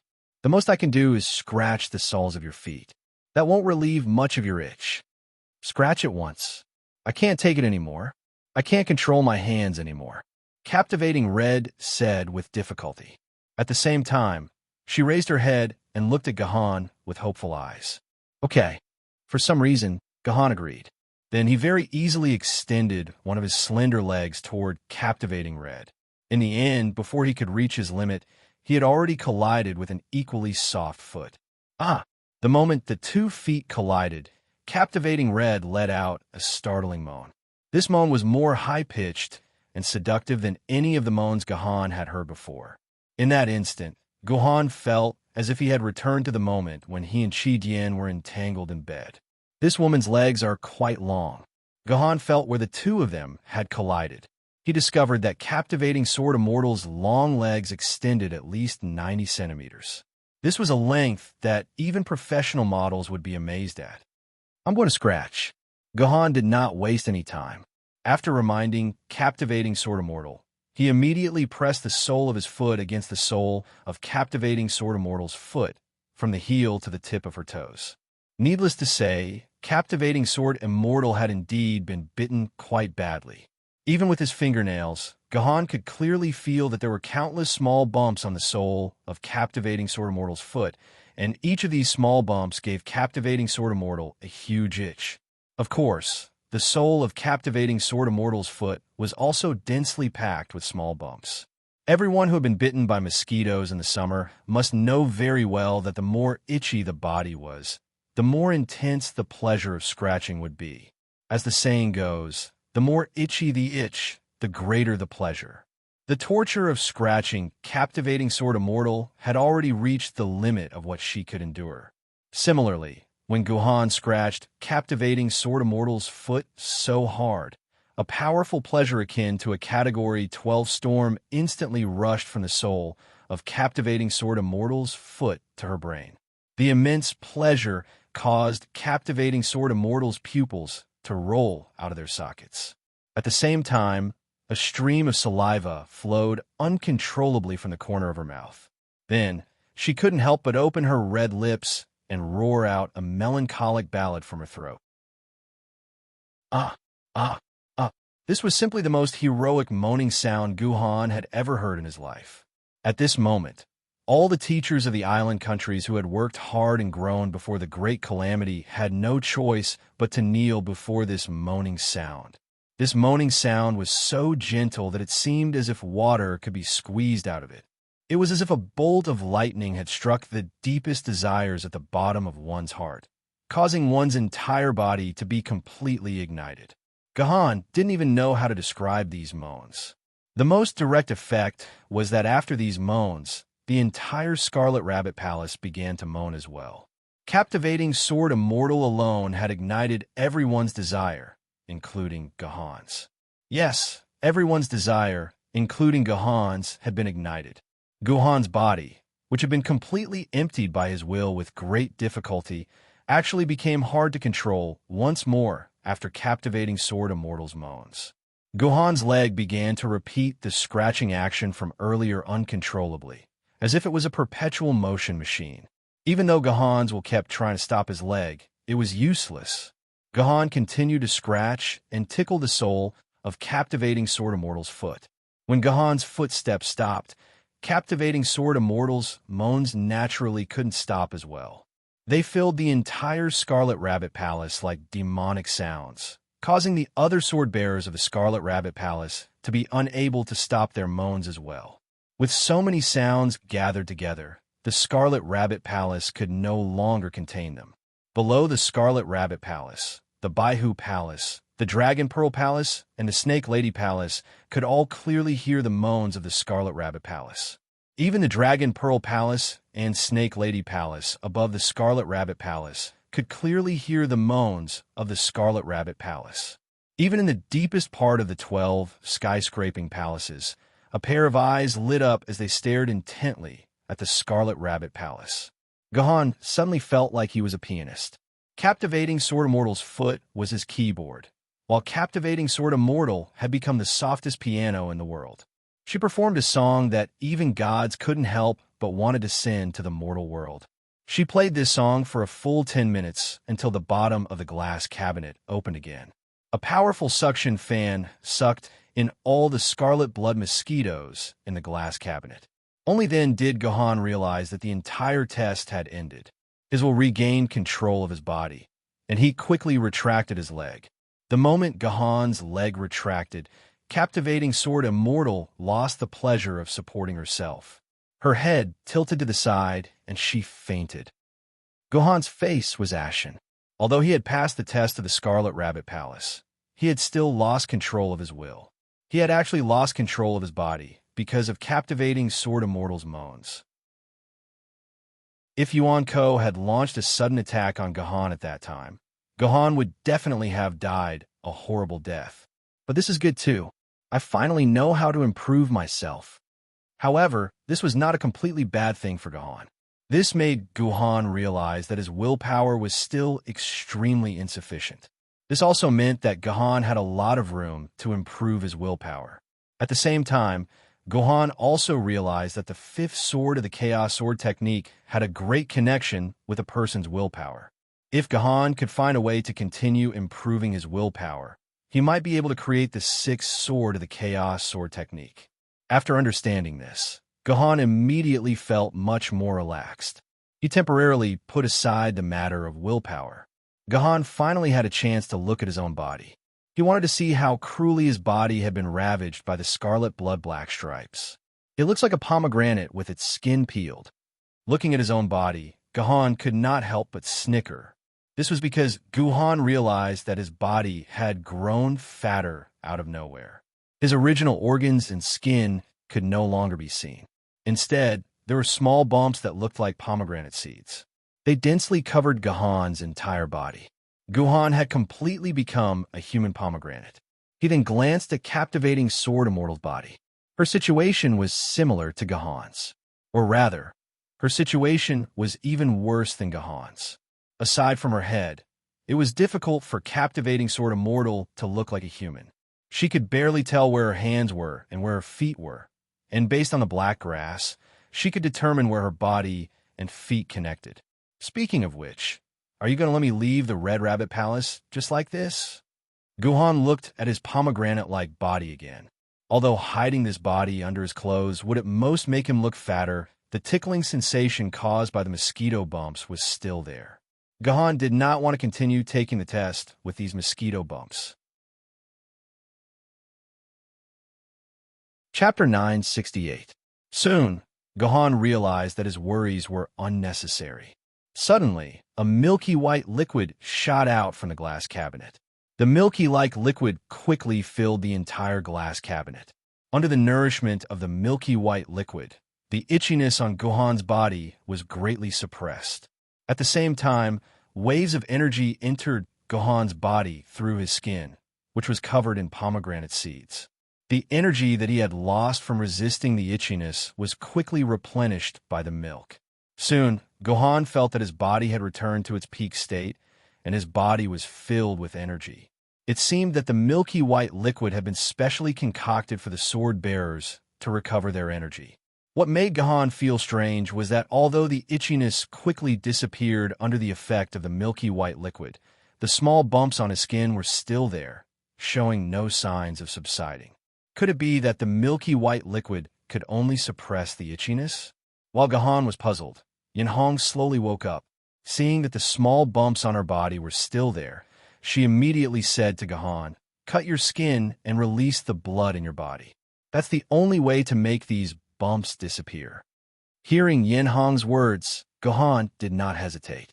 He directly condensed a sword chi from his fingertip and cut his arm, letting red blood flow out of his blood vessels. The milky white liquid instantly mixed with a pink color. "It's useless." After waiting for a few minutes, Guhan found that the mosquito bumps on his skin did not show any signs of subsiding. Of course, just your blood alone is not enough. They need 2 different types of blood to activate the detoxification function of the antidote. Otherwise, why would they lock 2 participants in a glass cabinet? Wouldn't it be easier for each person to have a cabinet? Yanhong said with a red face, "But I used up too much energy just now, and this antidote can't completely recover my energy. I don't have the energy to condense my sword essence into sword chi." "I understand." Guhan nodded, and a small strand of sword chi flew out, gently making a cut on her arm. The second strand of blood successfully fused into the milky white liquid. It was just as Yanhong had said. When the 2 streams of blood and the milky white liquid merged, the mosquito bumps on Guhan's skin quickly disappeared. In just a few minutes, Guhan's skin had returned to its original delicate state. It was as if he had never been bitten by the mosquitoes at all. However, at the same time, the color of the milky white liquid quickly faded. When all the mosquito pustules on Guhan's body disappeared, the entire liquid became transparent like water. Guhan and Captivating Red were once again able to see each other with sincerity. "Don't look." Yen Hong was still very sensitive to the protection of her body. She immediately used her hands to cover the key parts of her body. However, no matter how fast Captivating Red's reaction was, she couldn't outrun Guhan's eyes. Guhan still managed to catch a glimpse of Captivating Red's entire body. Pervert! Captivating Red glared at Guhan and cursed under her breath. Go back and see your wife. It was also at this moment that the liquid in the glass cabinet began to rapidly recede. At the same time, the ring that was stuck on Guhan's neck loosened. The glass cabinet's door lock also let out a ticking sound, indicating that it had opened. This meant that the Red Rabbit Palace's test had ended. Guhan could now leave the glass cabinet. Can I ask you a question? Guhan curled his lips slightly, then jumped out of the glass cabinet, leaving his white back facing Captivating Red. He asked curiously, why is the Red Rabbit Palace a test like this? It's quite appropriate to name this test Mosquito Palace. But what does this have to do with the Red Rabbit Palace? You don't even know this? Captivating Red looked at him as if he were retarded. You can know the answer to this question, but you have to tell me what the Baihu Palace's test is. Let's exchange questions. No one will lose out. No problem. Guhan nodded. Then I'll answer your question first. According to Fleeting Jindi's words, only the most loyal Red Rabbit can withstand such torture. This is a test given by the party and the people to a loyal Red Rabbit. Captivating Red explained. Red Rabbit, are you talking about the Red Rabbit horse? Although Guhan wanted to ask Captivating Red, it was obvious that the Red Rabbit was not a Red Rabbit horse. It was a different creature.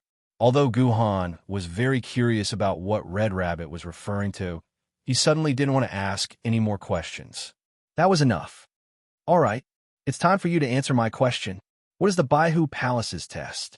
Captivating Red fell into deep thought about the Baihu Palace. My friends have told me many secrets about the 12 skyscraping palaces, but they have never told me what the Baihu Palace's test is. It feels like they're hiding it from me on purpose. They're not hiding it from you on purpose. They're just too embarrassed to tell you. As he spoke, Guhan quickly put on his clothes. Before he left the room, he lifted the red cloth and said, Remove that hand of yours. You'll know what the White Tiger Palace means. Pervert. Bastard. I won't show it to you. Yen Hong thought that Guhan was teasing her, trying to trick her into revealing her privacy. But when Captivating Red raised her head to curse at Guhan, she realized that there was no one in the room. Liar. How could this have anything to do with White Tiger? I don't believe it. Although she said that she didn't believe it, Yen Hong still looked around furtively and then moved her hand away. A bare, jade-like hill of steamed buns appeared in front of her. Where's my black grass? Yen Hong was taken aback. She suddenly remembered that her sister had once told her that in order to remove the mosquito bumps on the surface of her body, the milky white liquid would inevitably remove some of the hair on her body as well. So it was normal for her to be naked down there. However, Captivating Red immediately thought of what had happened in the Baihu Palace. She recalled that the black grass in the Baihu Palace had also been removed in an inverted triangle. Her entire body trembled, and her skin turned as red and purple as its name suggested. This pervert! It was unknown whether Captivating Red was calling Kinzu a pervert or Guhan a pervert. Due to her clothes, Captivating Red left the Red Rabbit Palace about 10 minutes later than Guhan. She thought that these 10 minutes were nothing to be afraid of, and that she could catch up to Guhan in the next palace.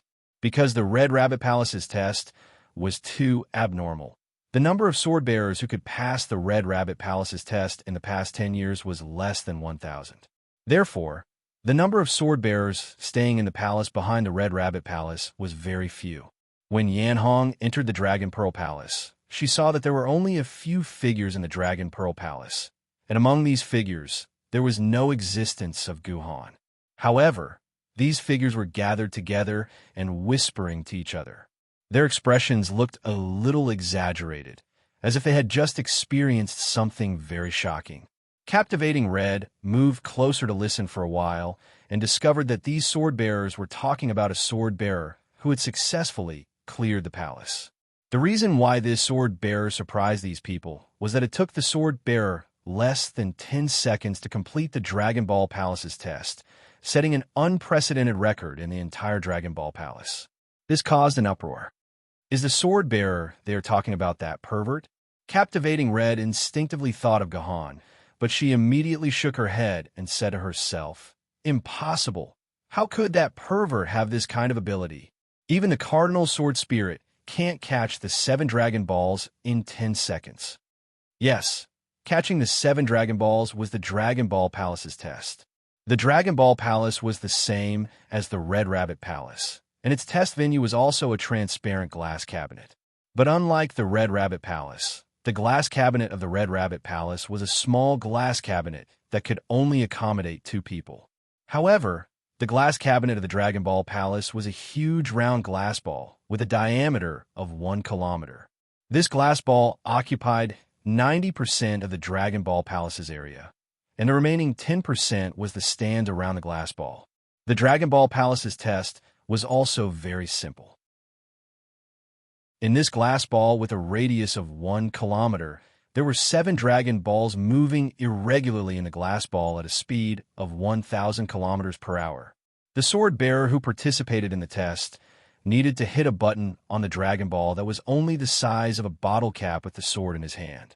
As long as this button was hit, the Dragon Ball would automatically stop flying and fall to the ground. As long as the sword bearer was able to shoot down all 7 Dragon Balls within 15 minutes, the test would be declared a success. It was clear from the Dragon Ball Palace's test that the 12 skyscraping palaces each had their own emphasis and different test objectives. The Mouse Palace tested the sword bearer's movement technique. The Bullfighting Palace tested the sword bearer's strength. The Baihu Palace tested the sword bearer's use of strength. The Red Rabbit Palace tested the sword bearer's willpower. Then, the Dragon Ball Palace naturally tested the sword bearer's eyesight. Only with strong eyesight could one clearly see the Dragon Balls flying at a speed of 1,000 kilometers per hour, as well as the button on the Dragon Ball that was only the size of a bottle cap. If it was said that ordinary people in the Red Rabbit Palace could still rely on their strong willpower to survive, then the Dragon Ball Palace was no longer a problem that could be solved by willpower. What was needed was an absolutely clear pair of eyes, as well as hands that could keep up with one's own eyes. Before this, the record of the Dragon Ball Palace was set by the Cardinal Sword Spirit. He also spent a full 3.5 minutes to shoot down all 7 Dragon Balls. But now, someone only used 10 seconds to complete this feat. Perhaps no one would be able to break this record until the 12 skyscraping palaces disappeared. Chapter 969. I've finally caught up to you. Guhan turned around and saw captivating Red running up to him, panting. You can actually come here?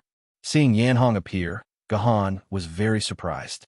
He thought that Yanhong would not be able to pass the Dragon Ball Palace's test, but after 10 minutes or so, Yanhong had already arrived behind him. What? Do you think that I will definitely lose in the Dragon Ball Palace? Seeing Gahan's somewhat surprised expression, Yanhong's heart felt as if it had eaten honey. She could finally see this guy, who always had a calm face, reveal a surprised expression. Yes, I don't think you have the ability to pass the Dragon Ball Palace. Gahan nodded and said very sincerely. But it was this sincere attitude that made Yanhong couldn't help but roll her eyes. Does this person have any basic politeness? How can he say this kind of truth directly? Well, people are like this. They always want others to tell the truth. But when others really tell the truth, the first one to be unhappy is him. Humph. For the sake of the Dragon Ball Palace, I specially went through special training. I deliberately got 7 Dragon Balls that are exactly the same as the ones in the Dragon Ball Palace, and trained in the company for 2 months. This is just a piece of cake for me, Yanhong said proudly. But in fact, only Yanhong knew how guilty she was in her heart. It was true that she had indeed trained for 2 months, but in these 2 months, Yanhong was able to successfully complete the challenge less than 5 times. This was based on a total of more than 500 practices. Therefore, Yanhong herself did not have much confidence in passing the Dragon Ball Palace's test. What Yanhong didn't expect was that when she really stood inside the Dragon Ball Palace's glass ball, She didn't know if it was because she had ruthlessly tempered her will in the Red Rabbit Palace, but she was unexpectedly calm and focused in the Dragon Ball Palace. The Dragon Balls in Yan Hong's eyes seemed to be a lot slower than before. After experiencing a few initial failures, Yan Hong found a feeling and hit the switch of 3 Dragon Balls in a row. This also stimulated Yan Hong's confidence. Once a person had confidence, everything would be exceptionally smooth. In the end, it only took captivating Red 13 minutes to successfully hit the switch on all 7 Dragon Balls, passing the test of Dragon Ball Palace. She closely followed behind Gohan and arrived at Lamia Palace. Strange, didn't you arrive 20 minutes earlier than me? Why isn't he moving? I thought you would be like the Dragon Ball Palace just now, passing this place in less than 10 seconds. Captivating Red mocked with a smirk on her face. I don't know what to do with this palace.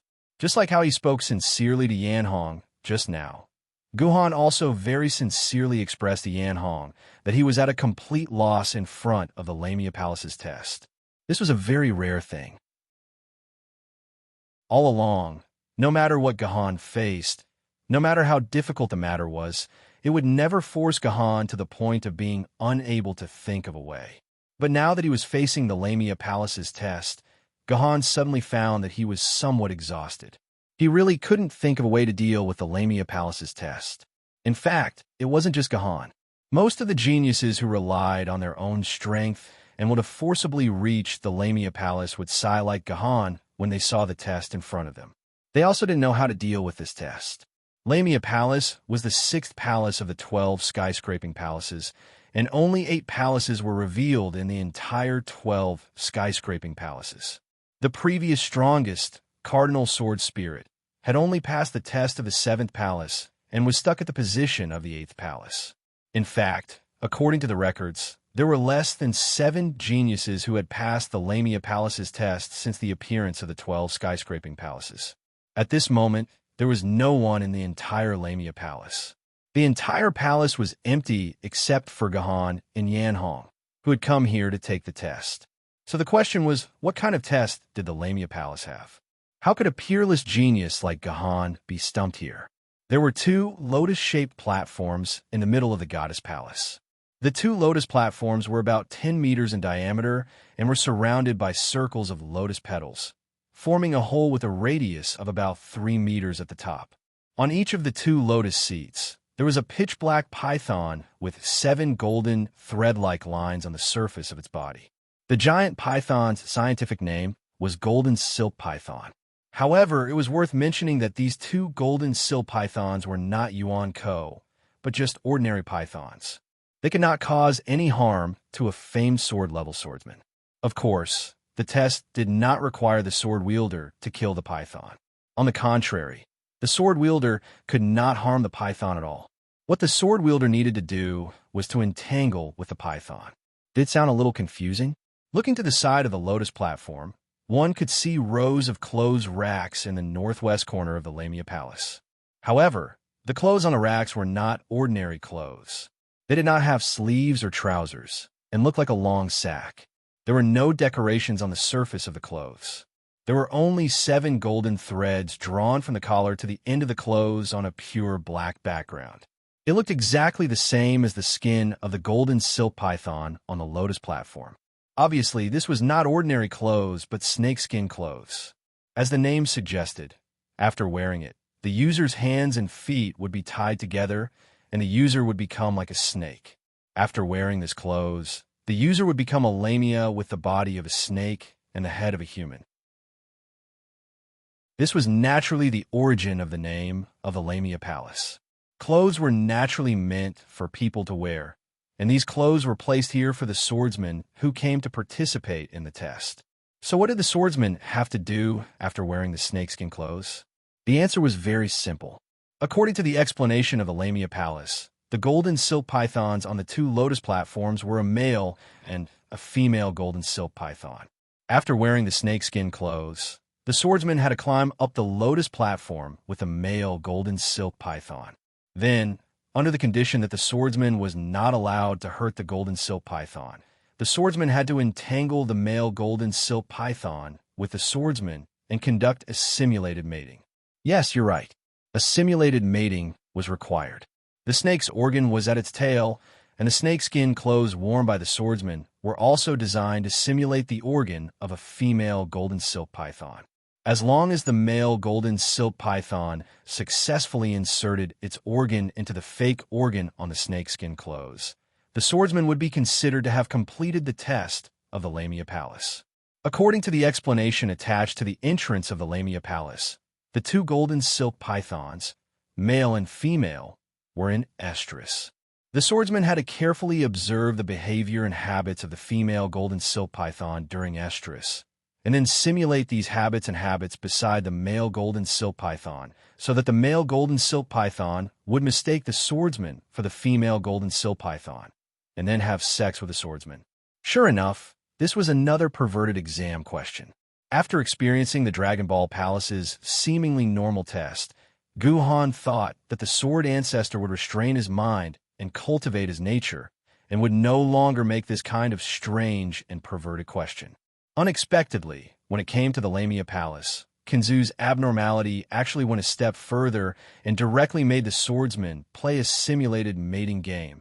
However, Guhan also clearly understood the purpose of the Lamia Palace test. To put it bluntly, the Lamia Palace test was to test the swordsman's ability to observe and imitate. Only by thoroughly observing the various behaviors of the female golden silk python and then perfectly simulating it could it be possible to successfully pass the test of the Lamia Palace. The difference between a snake and a human was very big. Even if the swordsman wore snakeskin clothes, he would still be worlds apart from the real female golden silk python. Moreover, in addition to relying on eyes and behavior, golden silk pythons relied more on the other party's scent and some extremely subtle details to distinguish their mates. Simply by imitating the movements of the female golden silk python to make a male golden silk python fall into estrus, this task was even more difficult than ascending to heaven. It was like asking you to have sex with an animal that was dressed like a human, but was actually a gorilla. Even if the gorilla imitated a beautiful woman, it would not be able to move your heart, right?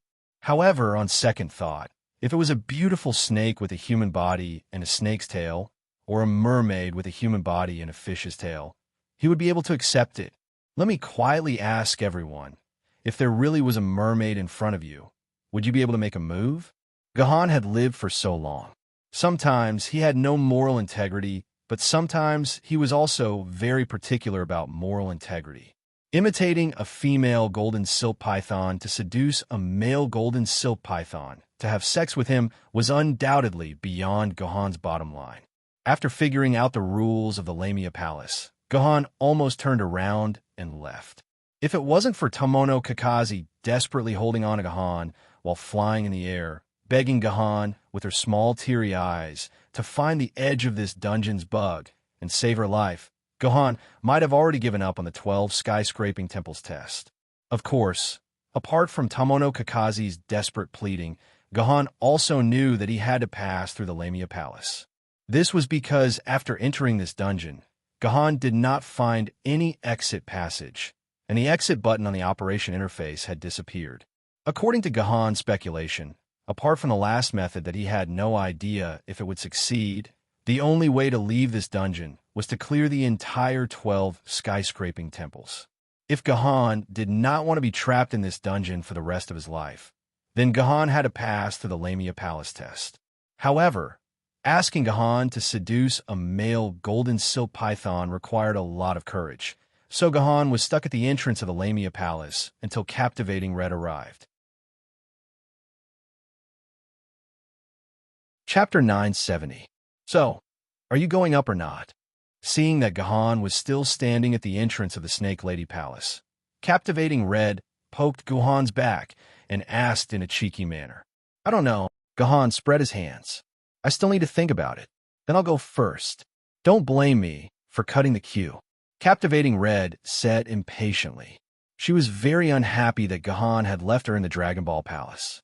Therefore, when she arrived at the Snake Lady Palace and had the opportunity to surpass Gohan, she was very excited.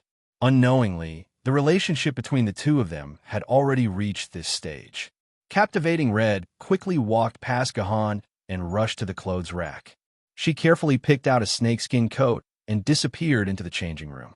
10 minutes later, a beautiful snake woman with a human head and a snake body swam out of the changing room.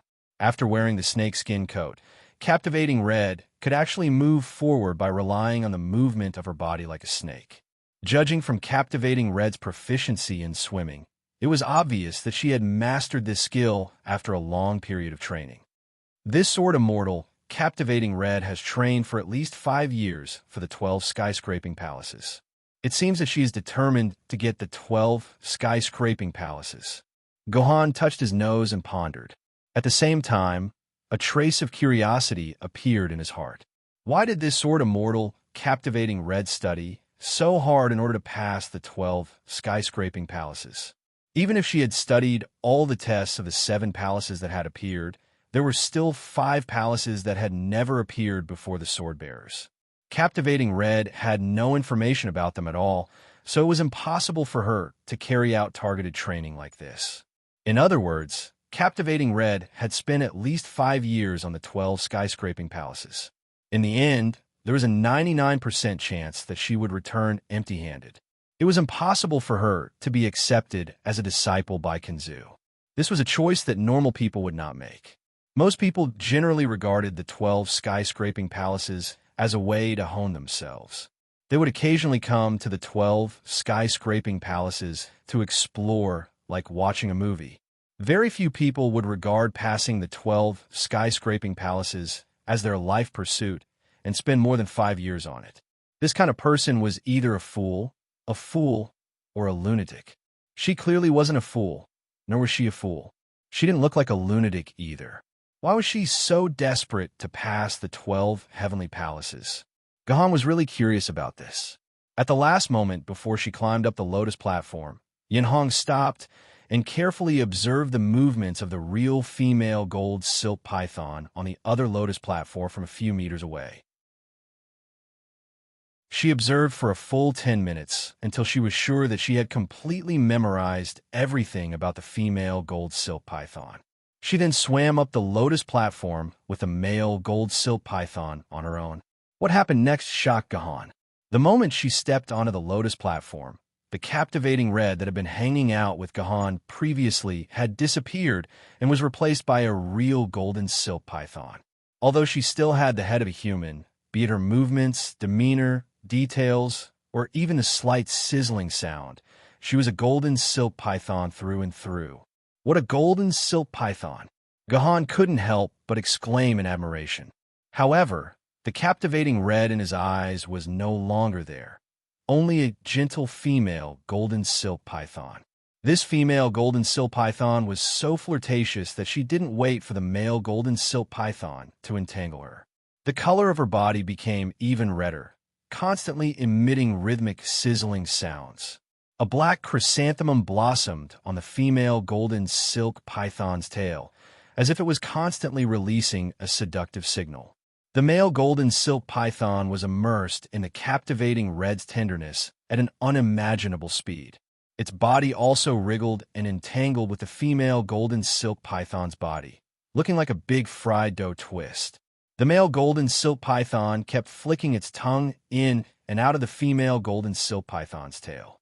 Then, under Gohan's naked eyes, their bodies quickly connected. After more than 10 seconds, the male golden silk python's body trembled slightly, then softened from the female golden silk python's body as if its bones had been pulled out, collapsing under the lotus platform like a ball of hemp rope. The female golden silk python, who had gotten what she wanted, stuck out her tongue at Gohan provocatively, then walked down from the lotus platform. In the end, she transformed back into her Captivating Red form and returned to Gohan's side. How was it? Captivating Hong's tone was a little coquettish. Very good. I'm ashamed of my inferiority. These were Gohan's heartfelt words. From the moment he stepped onto the platform to the moment he tempted the male golden silk python to surrender, the whole process took less than a minute. Gohan knew that even if he killed himself, he wouldn't be able to do it. Although it wasn't technically difficult, Gohan's psychological barrier was too big. To be honest, after seeing captivating Hong's spectacular performance, Gahan didn't want to play the role of a female golden silk python even more. Captivating Hong's extremely seductive actions were something that Gahan wouldn't be able to do even if he killed Gahan. After all, captivating Hong was a woman, so she didn't have any psychological barrier when she did some gentle and seductive actions. However, Gahan was a pure and honest man. When he first became Gu Xianyuan, Gahan didn't even want to leave Lu Shihua's house. He would rather his family, friends, and sword lady think that he was dead than appear in front of them until Gu Xianyuan turned back into Gahan. However, not only did he have to turn Gahan into a female, he also had to turn Guhan into a female golden silk python. The psychological difficulty he had to overcome was more than 10 times more painful than the psychological difficulty he had to overcome in the Red Rabbit Temple. What made Gahan's head hurt even more was that he wasn't the only one in the Lamia Palace. Although captivating Hong was just an NPC, Guhan couldn't accept it even if an NPC saw him in such a shameful state. All right, it's your turn. Captivating Hong didn't care about this. She pulled on Gahan's sleeve and tried to pull him toward the clothes rack. However, captivating Hong soon realized that no matter how hard she tried, Gahan stood still like a tree. Even if she used all her strength, she couldn't move him at all. TSK. What a gutless man. Captivating Hong could roughly guess why Gahan didn't want to move. She could only stomp her feet angrily and curse at Gahan. Finally, she walked toward the exit of the Lamia Palace and said, "I'll wait for you at the exit for 30 minutes. If we can't even overcome this psychological barrier, how are we going to realize our dream of taking the world back from Yuan Ko? F***CK. Why are you saying such righteous things at a time like this?" Gahan smiled bitterly, then raised his head and said to Tomono Kakashi beside him, "You and her, leave Lamia Palace." "No, I'm with you. I want to be with you forever." Tomono Kakashi was not willing to let go of such a wonderful show. She sat on Gahan's neck and began to act like a spoiled child, trying to stay by Gahan's side and enjoy the show that she might never see again. "If you don't leave, I'll kill myself right now. Then I'll never enter this dungeon again in this life," Gahan threatened without hesitation. Of course, the suicide that Gahan mentioned was not a real suicide, but a suicide in a dungeon. If there was no special dungeon setting, as long as a player died in a dungeon, then according to the game rules, they would be forced to leave the dungeon. This was Gahan's last resort to leave the dungeon. If Gahan really exited the instanced dungeon and never entered it again, then Tomono Kakashi would no longer be able to find the source of this dungeon bug, and she could only reformat the dungeon. So, Gahan's threat was stuck on Tomono Kakashi's Achilles heel. Although Gahan had a vague feeling that even if he killed himself, he would not be able to leave this dungeon, Tomono Kakashi did not dare to take this gamble. She could only pull a few strands of Gahan's hair, then followed behind Yin Hong and flew out of Lamia Palace. Now, only Gahan was left in the entire Lamia Palace. Is this guy really that scared? Outside Lamia Palace, Yin Hong had been waiting in boredom for 29 minutes. In another minute, the 30 minutes that Yin Hong and Guhan had agreed on would be up.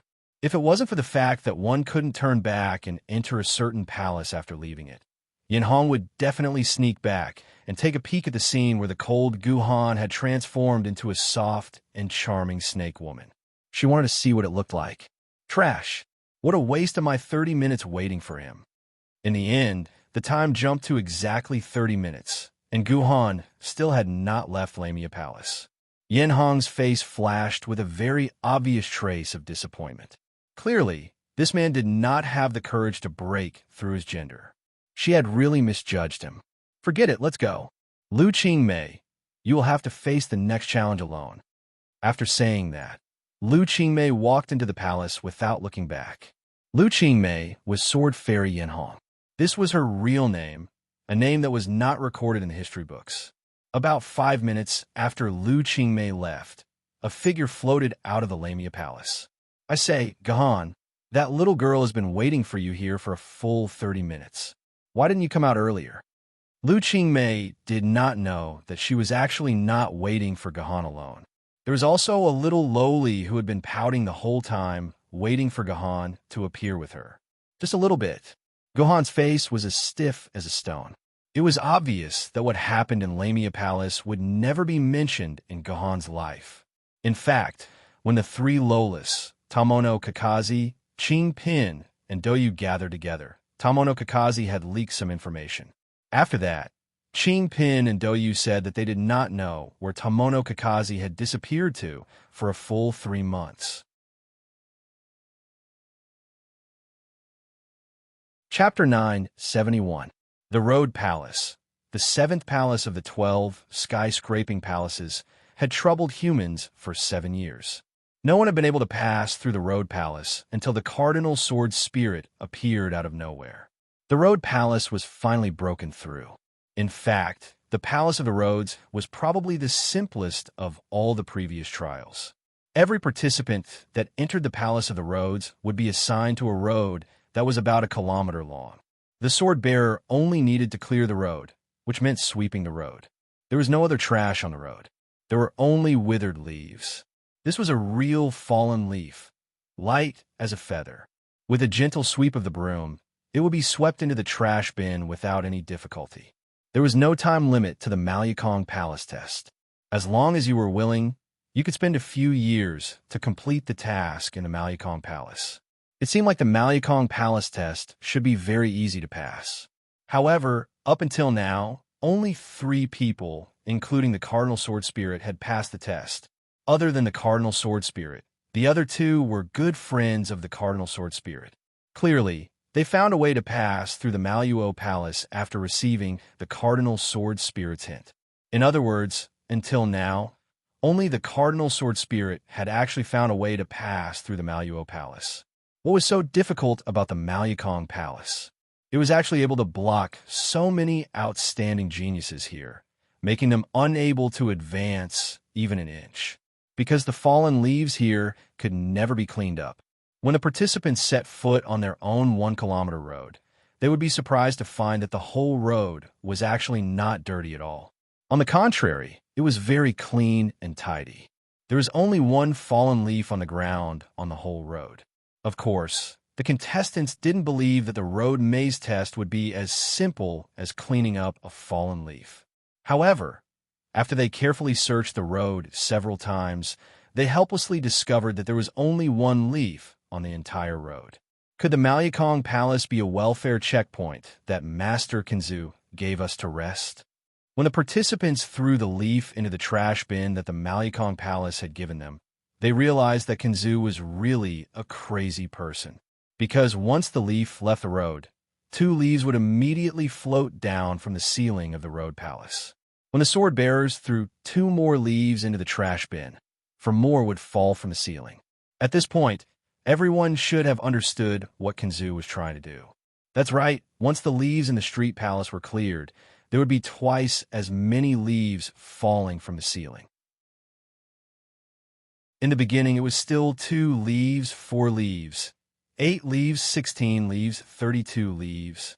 In less than 20 leaves, the number of leaves falling from the sky would reach an extremely terrifying number. There was once a very stubborn sword-bearer who thought that Kinzu might be testing the sword-bearer's patience in this stage. That was why he used this seemingly endless amount of fallen leaves to make things difficult for himself. In fact, these fallen leaves would not multiply infinitely. As long as he had perseverance, patience, and perseverance, he would be able to wait until the day when the clouds would disperse and the moon would appear. If this sword-bearer kept on sweeping and sweeping, it was said that he had already swept the leaves 30 times after staying in the Malyakong Palace for half a year. The sword-bearer spent 3 months clearing 1,073,741,824 leaves. When the ceiling collapsed and 2,147,483,648 leaves fell, when the sword-bearer was buried by the leaves and spent a whole day struggling to climb out of the grave made of leaves. When the sword-bearer was completely buried by the leaves,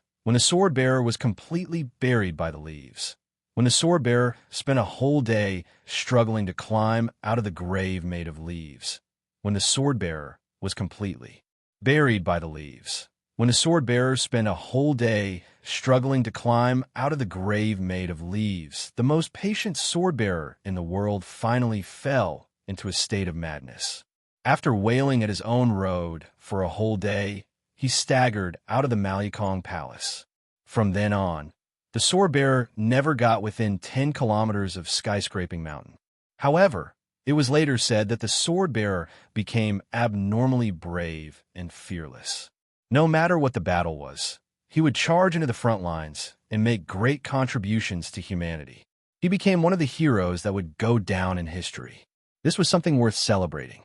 Later, the other sword-bearers tried many methods, but they could not solve the riddle of the Malikong Palace. It was not until the Cardinal Sword Spirit appeared that they found a way to pass the Malikong Palace. However, the Cardinal Sword Spirit did not announce his method. Instead, he hid the answer. He only told the two sword-bearers who were close to him. Therefore, how the Cardinal Sword Spirit managed to pass through the Maluo Palace was still an unsolved mystery. Of course, Gohan did not know about this. Gohan did not know anything about the internal tests of the skyscraping 12 palaces. Gohan had to close his eyes to pass the previous tests. When he was at the Red Rabbit Palace and the Snake Lady Palace, he had to rely on Yin Hong's explanation to understand some of the details of the tests. Now that Yin Hong was not with Gohan, Gohan became a newbie again. He could only rely on the simple instructions at the entrance of the Malyakong Palace to complete the tests. Only one leaf? Gohan quickly realized that there was only one leaf in the middle of the 1-kilometer-long road. When the previous contestants saw this fallen leaf, they couldn't help but pick it up and put it in the garbage bin, thinking that protecting the environment and caring for hygiene was never wrong. However, when Gohan saw this leaf, he keenly realized that something was wrong. As the 7th palace of the skyscraping 12 palaces, the test of the Malyakong Palace would not be as simple as just one leaf. There must be some kind of trap hidden in this leaf. Perhaps when he picked it up, 2 leaves would fall from the sky, Gohan thought to himself. He did not know that he had already guessed the trick of the Malyakong Palace. Yes, what is the secret behind this? Gohan decided to put the leaf aside for now. He walked around the road a few times and found that there were no other dirty things on the road. Gohan did not even see a speck of dust on the ground. The road was so clean that the only dirty thing on the road was the leaf. Could it be that this test really requires me to clean this leaf? Gohan returned to the side of the leaf and squatted down to carefully observe it. In the end, he found that the leaf was only slightly larger than a lotus leaf. There was nothing special about it. It seemed like the Malyakong Palace only needed Gohan to clean it. No, it's not that simple. I must have missed something. I wonder if he came out of the Lamia Palace. Did he successfully pass the Lamia Palace? On the other side, Yin Hong was already standing at the exit of the Malyakong Palace. She silently looked at the wall beside her and pondered. There were a total of 5 roads in the Malyakong Palace, and each road was separated by a wall. So even though Gohan was on the road beside Yin Hong did not know that Gohan had entered the Malyakong Palace. Fine, I've finally reached the 8th palace. Lu Qingmei, listen carefully. This is your real difficulty. As long as you pass the 8th palace, you can fly as high as you want. You won't be bound by that damn thing anymore. Yin Hong looked at the faintly visible hidden Ram Palace at the exit of the Malyakong Palace. She took a firm step forward and strode out of the Malyakong Palace. Yin Hong had actually passed the test of the Malyakong Palace. What's the problem? Gohan squatted on the ground and observed the leaf for a full 10 minutes, but he still could not figure it out.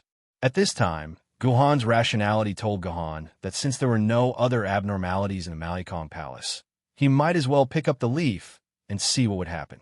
In that case, he might as well pick up the leaf and see what kind of changes there would be. Maybe he could find a clue to pass through the road maze. This was much better than squatting here and wasting time. This was indeed not a solution. This was the so-called throwing a brick to attract jade. But the problem was that Guhan's subconscious was telling Guhan that this leaf must not be touched. Once he picked it up, everything would be over. These two thoughts were fighting in Guhan's mind. Guhan could not make up his mind. Instead, his legs were a little numb from squatting for a long time. Guhan stood up and prepared to move his legs. The moment Guhan stood up, a strong gust of wind was brought up by Guhan. The surrounding air was illuminated by the sunlight, like the morning stars. Of course, Guhan knew that these specks of light were not stars, but a reflection of the sunlight caused by the dust on his body. Wait, this dust. Guhan felt like a tendon in his brain had been cut by a pair of scissors. Thinking about everything he had observed before, Guhan's mind suddenly became clear. He finally understood what the mystery of the Malyakong Palace was. Kinzu, you really are scheming. I'm afraid you set up this test, not to accept a disciple, but to refuse everyone in the world to be your disciple. Guhan, who had figured everything out, could not help but say to himself with a wry smile, "It seems that in the sword master's heart, the dirty thing is not this road, but us." Chapter 972. Yes, in Kinzu's eyes, the dirtiest thing wasn't the leaves in the middle of the road, but the people walking on the road. From a practical point of view, when people walked on the road, it was the melons, fruit shells, plastic wrappers, chewing gum, and other garbage in their hands that made the road extremely dirty. Even if the quality of people had been raised to an extremely high level, they wouldn't leave any garbage on the road.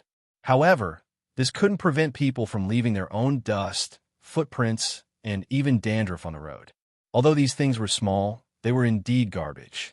The entire Malu Palace was equipped with good dust removal equipment. Before the participants entered the road was extremely clean. Therefore, other than a leaf, Guhan couldn't find even a speck of dust on the road. On the contrary, after Guhan walked on the road, he left behind tens of millions of tiny garbage along with his footprints. From a philosophical point of view, all the garbage in the world was actually born because of humans. Even if the garbage itself wasn't produced by humans, it was more or less directly or indirectly related to humans. Taking a step back and looking at it from an idealistic perspective, the garbage itself existed because of the existence of humans. If humans didn't exist in this world, then naturally, garbage wouldn't exist either. Think about it. If humans didn't exist in this world, then why would humans care about garbage? Not only did it apply to garbage, but it also applied to everything in the world. Whether it was garbage, objects, or worries, all things and emotions were because of the existence of humans. Without humans, these things would have no meaning to humans. Therefore, everything good and bad, painful and happy, existing and non-existing, real and fictional, two-dimensional and three-dimensional, reality and memory, all had meaning because of humans.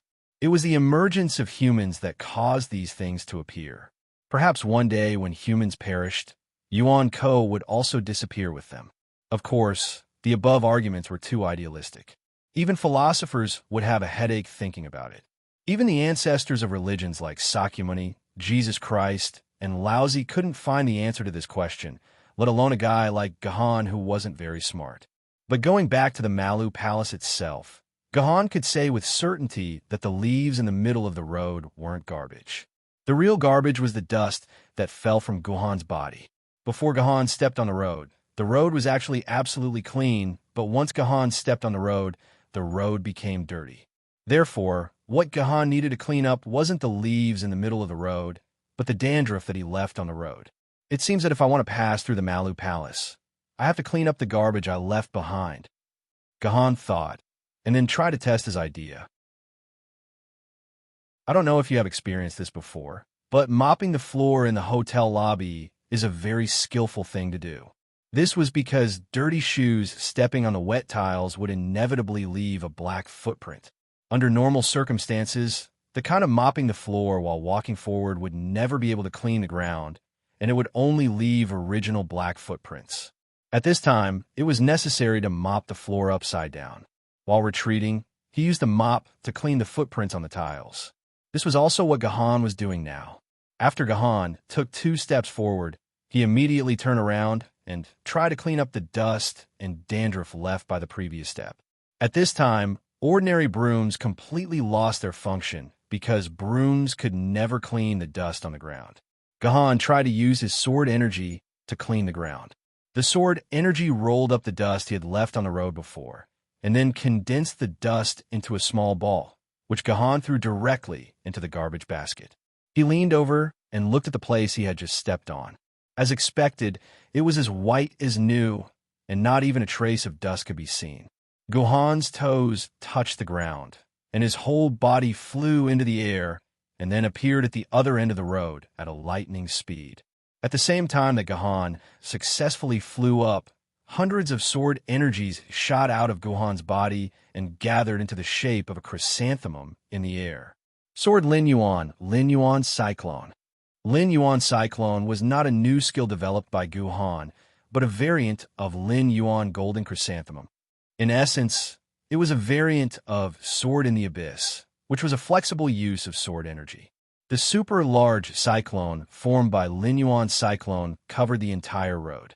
The dust and all kinds of stolen goods left behind by Gahan's flight did not fall to the ground and were rolled up by Lin Yuan Cyclone. Finally, the Lin Yuan Cyclone swept across the ground like a sieve, rolling up all the dust left on the ground. Just like before, the dust was condensed into a small ball and thrown into the garbage basket. It was worth mentioning that throughout the process, Lin Yuan Cyclone did not touch the leaf at all. Obviously, Gahan's control of sword energy had reached a superb level. This was something that Gahan could not do before the special training. This meant that the creation of the Chaos Sword Technique not only improved the Chaos Sword Technique, but it also improved the 9 Swords of Mysterious Heaven, a sword technique that was trained to the extreme. The truth was just as Gahan had guessed. When Gahan finished all this, the exit door of the Road Palace, which was originally closed, suddenly opened. The road to the 8th Palace, Yangwang Palace, was finally open, and Gahan became the 5th sword-bearer to pass through Yangwang Palace. So tired, although the exit door had opened, Gahan did not immediately go to the exit. Instead, he stood in place and did not move. Suddenly, Gahan's body trembled violently as if he had been electrocuted, and his whole body collapsed to the ground. So tired. This was the second time Gahan had said the word tired. Gahan was a person who rarely said that he was tired, but when he repeated the word twice, it meant that Gahan was really very tired. The reason why Gahan was tired was very simple. He had used up at least 90% of his strength. Although Gahan's movements were smooth and extraordinary, it looked as if he was eating or drinking. But in reality, apart from using the green lotus white root body, Gahan had used all his strength and skills in it. At the same time, he maintained a state of high concentration and exhaustion. Gahan controlled over 100 strands of sword chi at the same time, and each strand of sword chi had over 100 different variations. Between the two, there were over 10,000 details that Gahan had to control. Only in this way could the cyclone formed by the sword chi sweep up every single speck of dust on the ground and fuse it into a small dust ball. The difficulty of this could be imagined, and the amount of stamina, spirit, swordsmanship techniques, and so on could be imagined. It could be said that right now, Gahan's body had been emptied. Even if he drank thousands of bottles of Huiran kidney treasure, it would not be able to make up for what Gahan had used. All in all, the Sword of the Abyss Cyclone had used more than 90% of Gahan's strength, but at the same time, it had used up more than 90% of Gahan's strength.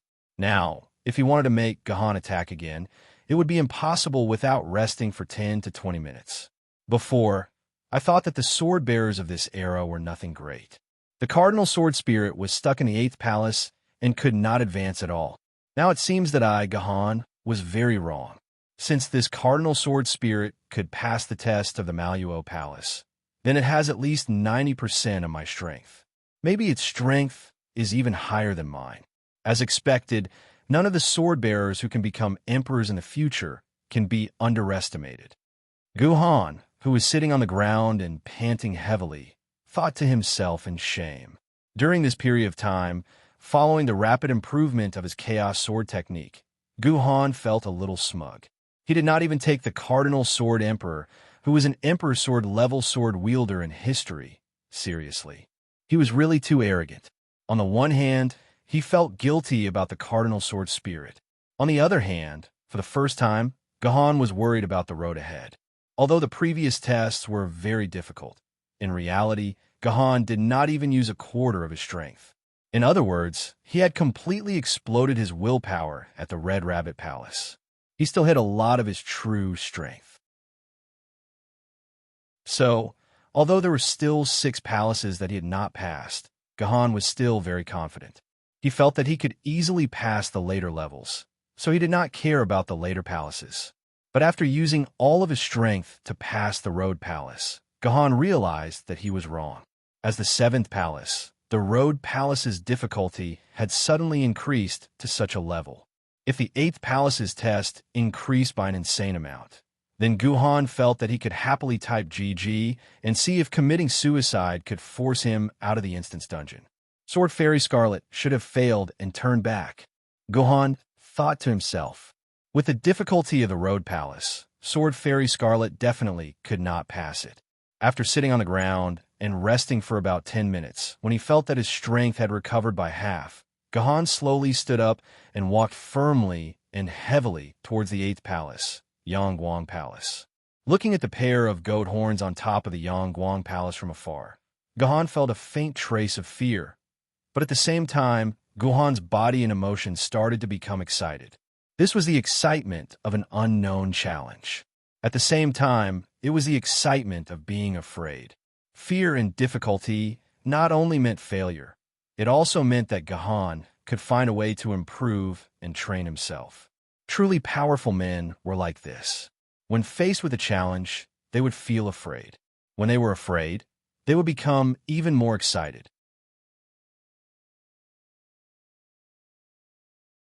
Chapter 973. You're here. When Gahan saw the Scarlet Sword Immortal appear before him, he was stunned. Even a dabbler like Sword Immortal Scarlet had been able to pass the trial of the Heavenly Road Palace and arrive at the entrance of the Yangguang Palace. Just how had she passed the trial? Could it be that Gahan was blind? Did I see wrong? Was Sword Immortal Scarlet Sword Immortal a swordsman like him? Why can't I be here? If even you can pass the test, why can't I? Yin Hong angrily glared at Gahan, seemingly angry that Gahan was looking down on her. However, amidst the anger, there was a hint of joy. This was the joy of being able to see the frigid cold again. My apologies, my apologies. I didn't expect you to be able to control Sword Chi to such an extent. Gahan said sincerely. He could not believe his own eyes. He had actually misjudged an expert like Captivating Red. Sword Chi? Why are you controlling the sword energy? Captivating Red's eyes widened in confusion. Don't tell me you don't have Sword Chi to clean up the rubbish you left on the road. Gahan could tell from Captivating Red's expression that she was not faking it. Could it be that Captivating Red really had not used her Sword Chi? Did she have some other way to clear away the dust and trash? Why did you use Sword Chi? How could he use Sword Chi to clean up thousands of dust particles?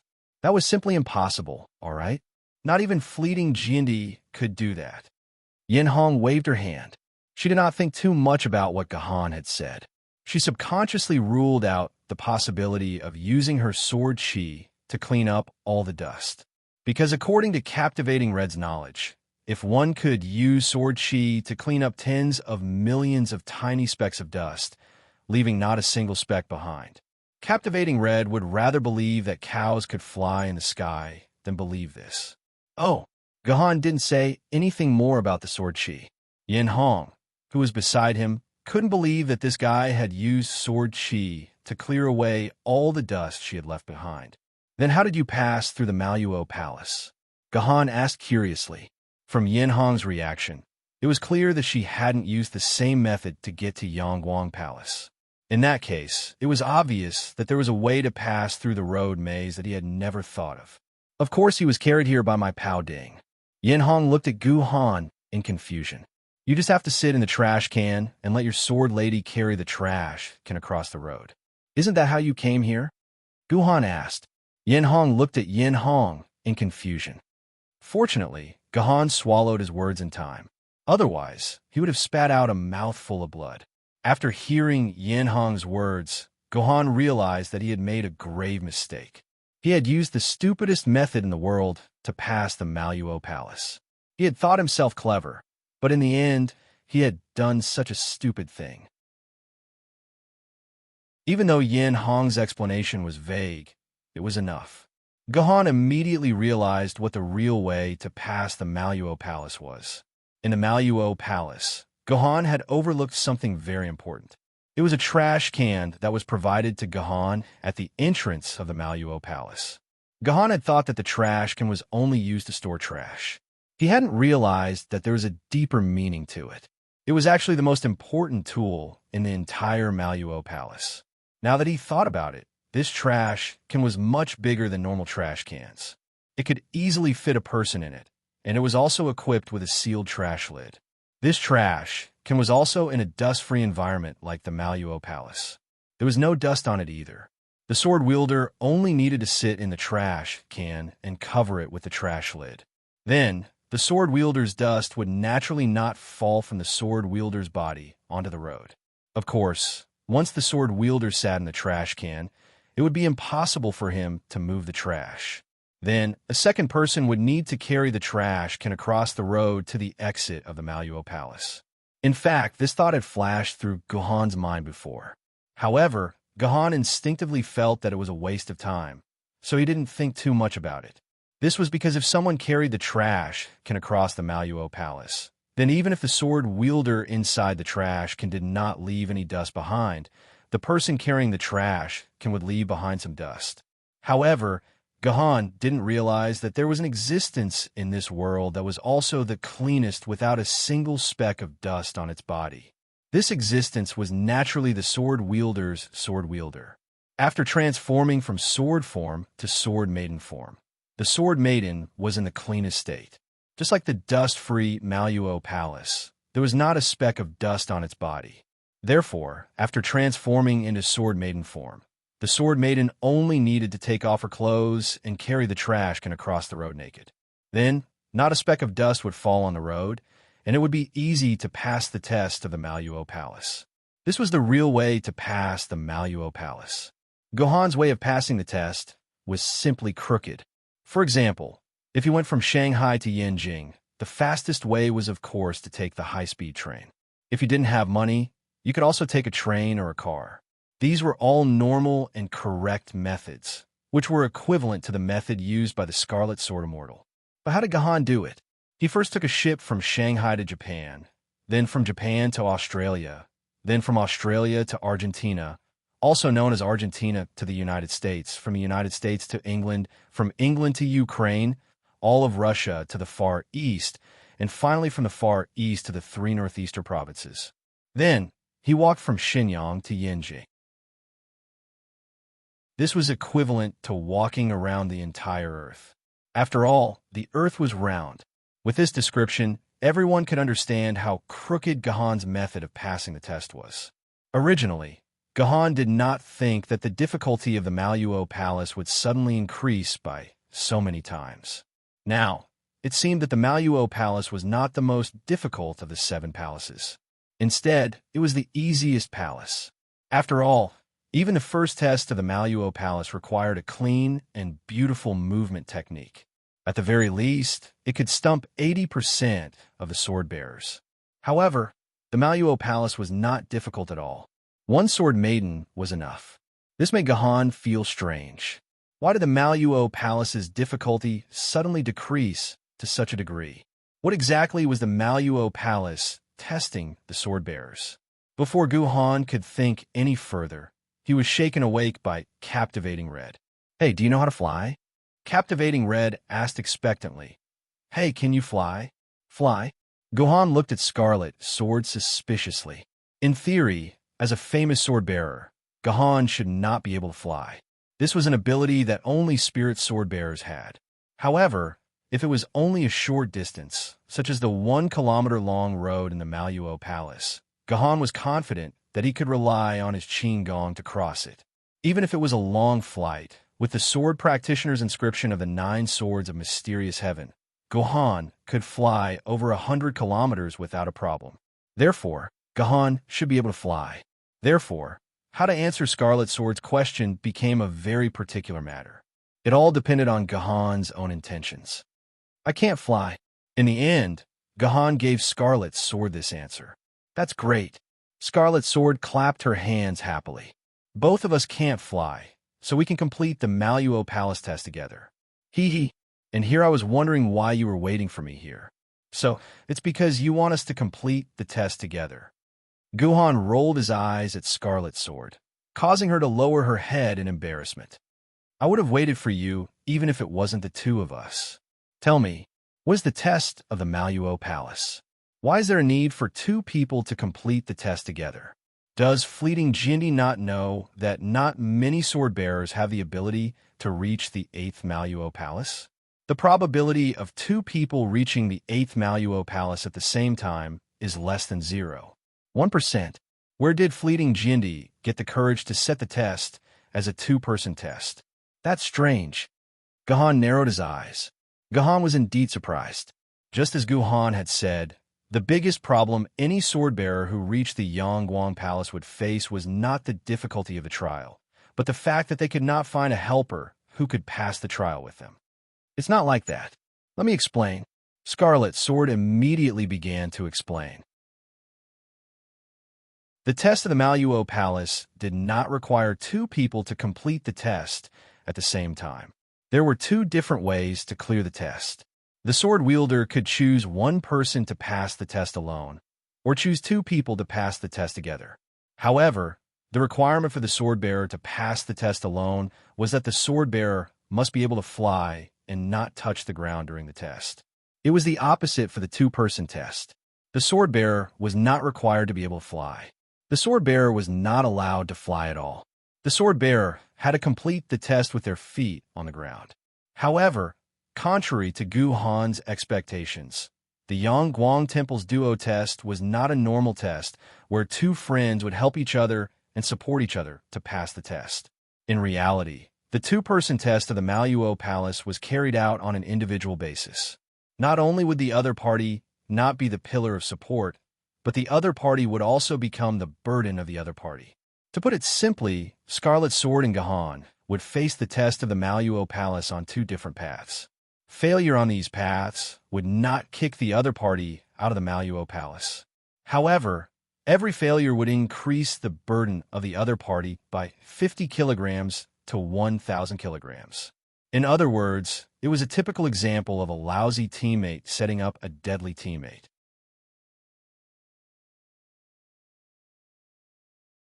Chapter 974. I refuse. Gohan immediately said after understanding the rules of the Goat's Light Palace. What kind of joke was this? Gohan could already imagine the weight on him being dragged down by the Scarlet Sword Immortal. If that was the case, how was he supposed to play? Moreover, even if he didn't consider the problem of strength, Gohan's way of solving problems was to solve them by himself. He would never involve a second person. This wasn't because Gohan was kind-hearted and didn't want to cause trouble for others. It was because once someone else joined in, there would be a lot of variables and things would often get out of Gohan's control. In real life, everyone must have encountered this kind of situation many times. There were some things that could have been solved by one person, but someone else just had to interfere. And the person who interfered would often make simple things complicated, and in the end, everything would be messed up. Why? Scarlet Sword was a little anxious. It's clearly easier to take the two-person route. The one-person route is more than 5 or 6 times more difficult than the two-person route. Most importantly, didn't you say you can't fly? I lied to you. I can actually fly. Gohan waved his hand, and the Chi sword appeared in Gohan's hand. He then pulled Gohan into the air. Scarlet Sword's face instantly turned pale. If he insisted on taking the one-person route, then she could only stay at the entrance of the Goat's Light Palace and wait for the next sword wielder to appear. Only the heavens knew how long that would take.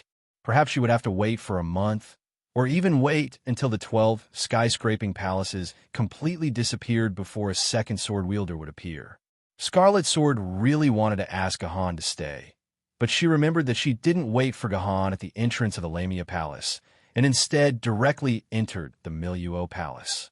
More importantly, she clearly knew the correct way to clear Ma Lagong, but she did not tell Guhan about it. Now that Yin Hong was asking Guhan to stay and help her, Yin Hong felt her face burning. She was so embarrassed that her face was burning. Guhan did not care about what Captivating Red was thinking. He headed straight for the single-person passage. However, when Guhan approached the entrance, a screen suddenly appeared in front of Guhan. There was a large red cross on the screen, and below the red cross was a line of small words.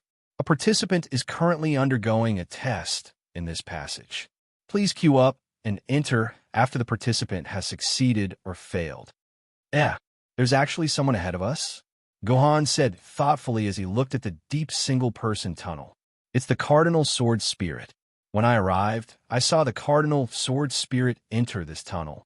Captivating Red appeared behind Guhan and explained. So it's the Cardinal Sword Spirit, but only he can come here.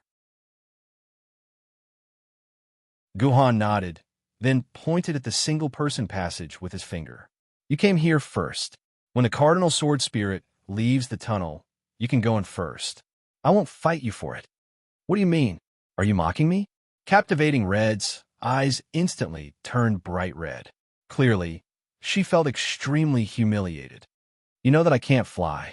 There's no way I can enter this single-person passage. You think you're so great just because you can fly? Guhan did not reply. What Guhan said just now was indeed very annoying. It was indeed a bit too much. The two of them instantly fell into silence. They did not say anything to each other. They just waited in silence. Guhan was waiting for the Cardinal Sword Spirit to leave from the single-person passage. Sword Immortal Captivating Red herself did not know what she was waiting for. Was she waiting for the next sword wielder who was willing to enter the two-person passage with her? Or was she waiting for Guhan to change his mind? Captivating Red did not have to wait for long. After just a few minutes, the calm Guhan's expression suddenly changed. He grabbed Captivating Red's hand and ran directly toward the entrance of the two-person passage. What are you doing? Let go of me. Captivating Red struggled to break free from Guhan's grasp, but Guhan's hand was like a pair of iron pincers that firmly gripped her wrist. Captivating Red could not break free at all. Aren't you going to take the two-person passage? We'll take the two-person passage now, Guhan replied quickly. I don't want you to accompany me. Are you pitying me? Captivating Red became even more furious when she heard this. Let go of me. I'd rather die here than take the two-person passage with you. It's not that I'm pitying you. It's you pitying me. I need your help now. Please help me pass through this two-person passage. The sudden softening of Captivating Red's anger instantly dissipated by more than half. In addition, she actually really wanted to pass through the two-person passage. Her refusal just now was just a pitiful bit of pride. When Guhan took the initiative to soften his words, this bit of pride was pushed aside by Captivating Red's rationality. However, in the end, Captivating Red still added, our relationship ends here. After we pass through the Yangwang Palace, we'll go our separate ways. Neither of us will trouble the other. Guhan did not bother to answer Captivating Red's words. Right now, Guhan was extremely anxious. This was because Tamono Kakazi suddenly told Guhan an extremely terrible piece of news. The Wu people in Shanghai Pass had suddenly made a huge move. All of the Wu people's tribes were mobilized and began to gather outside the humans' garrison area. It seemed like a huge battle was about to begin. When he first heard this news, Guhan was very surprised. This was because, in Guhan's opinion, there might be some small conflicts between the Wu people and the humans, but there definitely would not be a huge battle. This was because the Wu people had used up most of their strength in the previous battle. It was impossible for them to have a large-scale battle with the humans again. By now, it had been almost 3 months since Guhan arrived in Shanghai Pass. All the additional guardians had returned, and the Zhou Tian Star battle formation had actually recovered to its strongest state. However, in comparison, the Wu people had lost more than 70% of their population in the battle. Although this 70% of their population would slowly be revived through Zhu Wu's blood essence, it would take time. According to previous estimates, this would take at least a year. In 3 months, the Wu people would at most recover about 20% of their population. With only half of their population in their peak state, where did the Wu people get the courage to fight against the Zhou Tian star battle formation? Not only did the Wu people lose only half of their population, but the most important thing was the top combat power of the Wu people. 4 senior magi had died in the hands of Liu Yinling. In addition to the 3 senior magi who had died in the hands of the human sword-bearers in the previous battle, there were only 5 senior magi left in the Wu people at this time. After the death of a grand wizard of the sorcerer tribe, unlike ordinary sorcerer tribe members, who could fully recover within a year, these grand wizards needed a full 3 years to be resurrected from the blood essence of the grand wizard. In Gohan's opinion, at this time, what the Wu people should do was to huddle together, build high walls, fight less, and try their best to recover their vitality. They should be thankful that the humans did not attack them. How could they have the courage to attack the Zhou Tian star battle formation, which had a solid defense? In fact, in the first few months after the war, it was just as Gohan had guessed. The Wu people began to withdraw their strength with all their might. They huddled together for warmth and behaved like cowards. Their attitude towards the humans was very negative. Even if the human spies came to the periphery of their tribe, as long as they did not threaten the tribe, the Wu people would not come out of the tribe to drive these humans away. Obviously, they were ready to be cowards to the end. Therefore, Gohan could stay in the game and practice his swordsmanship leisurely for 3 months. Otherwise, under normal circumstances, there would be a war between humans and witches every 1 to 2 weeks, or even a few days. How could Gohan stay in the game for such a long time if he focused all his energy on the defense of the Guardian's mansion? But now, the Wu people seemed to have been struck by lightning. They actually began to gather their strength and prepared to attack the humans. Did they really think that they could break through the humans' defense line with less than 30% of their current strength? Analyzing the situation logically, Gohan should be happy about this news. The defeated enemies had sent all their strength to him, and the humans were able to use their superior strength to completely kill the Wu people, saving them the trouble of going on an expedition. This was something worth celebrating, no matter how he looked at it. However, Gohan was not happy at all. As the saying went, there must be a reason for something abnormal. Although most of the Wu people were guys with muscles for brains, it was undeniable that there were real wise people among the Wu people. This could be seen from the fact that they had arranged for the Wu people to pretend to be human swordsmen to cut off the reinforcements sent by the humans. It was impossible for them not to know what was best for them, but they still attacked the humans under such circumstances. Obviously, there were 2 reasons. Either these Wu people had received help from some unknown force, which made the Wu people feel that their overall strength had greatly surpassed that of the humans. At the same time, they could make use of the humans' current arrogance that the Wu people's main strength had not recovered to launch an attack on the humans. Or the Wu people had discovered some fatal weakness that the humans themselves did not know, and with the help of this weakness, they could greatly weaken the human strength, so that the balance of the battle would be in the Wu people's favor again. Moreover, Gohan suddenly remembered that the great shaman of the Wu people had completely disappeared for 3 months after He used the sunset arrow. During these 3 months, there was no news of the great shaman of the Wu people. These great shamans might be planning or preparing some kind of conspiracy, and now the conspiracy of these great shamans was obviously ready, and it was time to launch it. Either way, in Gohan's eyes, it was an extremely dangerous signal. The crisis that the humans were facing in this battle was probably even more terrifying than the one 3 months ago. Gohan felt that he could no longer stay in this instance dungeon. On a smaller scale, the Shi Sing garrison, the frontline area of the battlefield against the Wu people, needed Gohan's strength to defend it. On a larger scale, the entire Shanghai Pass needed Gohan, a stabilizing force that even the humans themselves did not know about. Gohan did not know what kind of conspiracy the Wu people had, but Gohan knew that the humans were still hiding him, a huge killing machine. Therefore, Gohan had to immediately leave the 12th Heavenly Palace Instance dungeon. Gahan had already made up his mind to pass through the 12 Heavenly Palace instance dungeon as soon as possible. If he failed in any of the palaces, or if something major happened in the Shanghai Pass, Gahan would immediately commit suicide, using this last method to leave this inexplicable instance dungeon.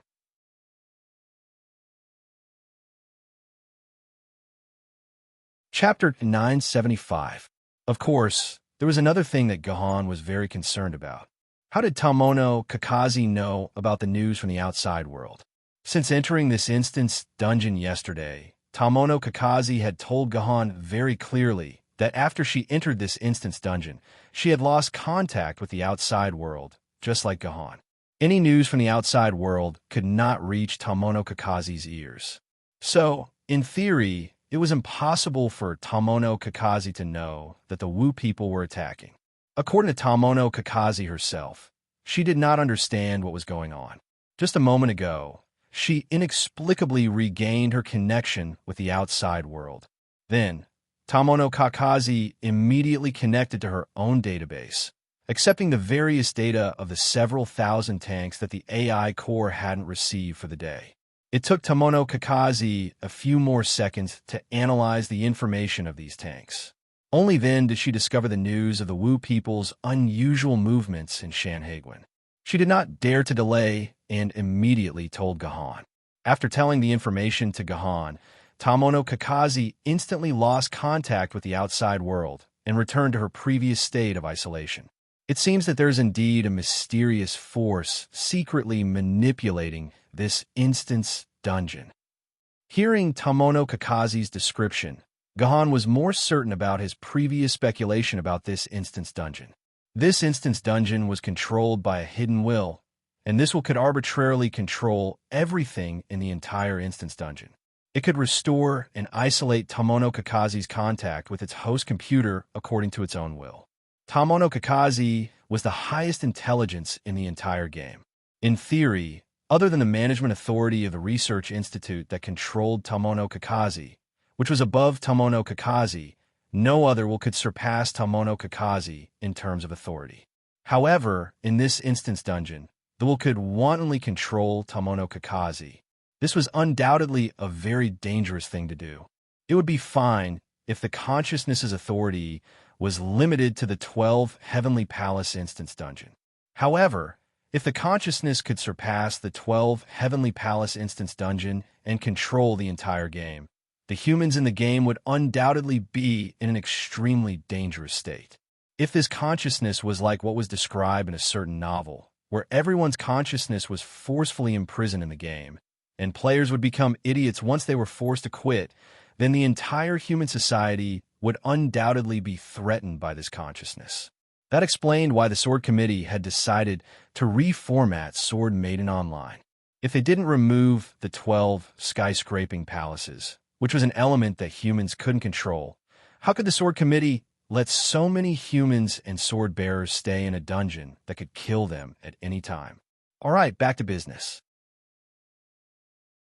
Under Gahan's strong request, Yin Hong reluctantly entered the duo pair with Gahan.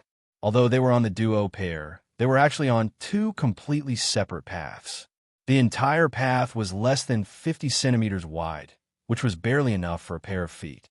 The two paths were about 50 meters apart, and both paths were surrounded by bottomless abysses. It was as if the skyscraping mountain under the Yangguang Temple had been hollowed out.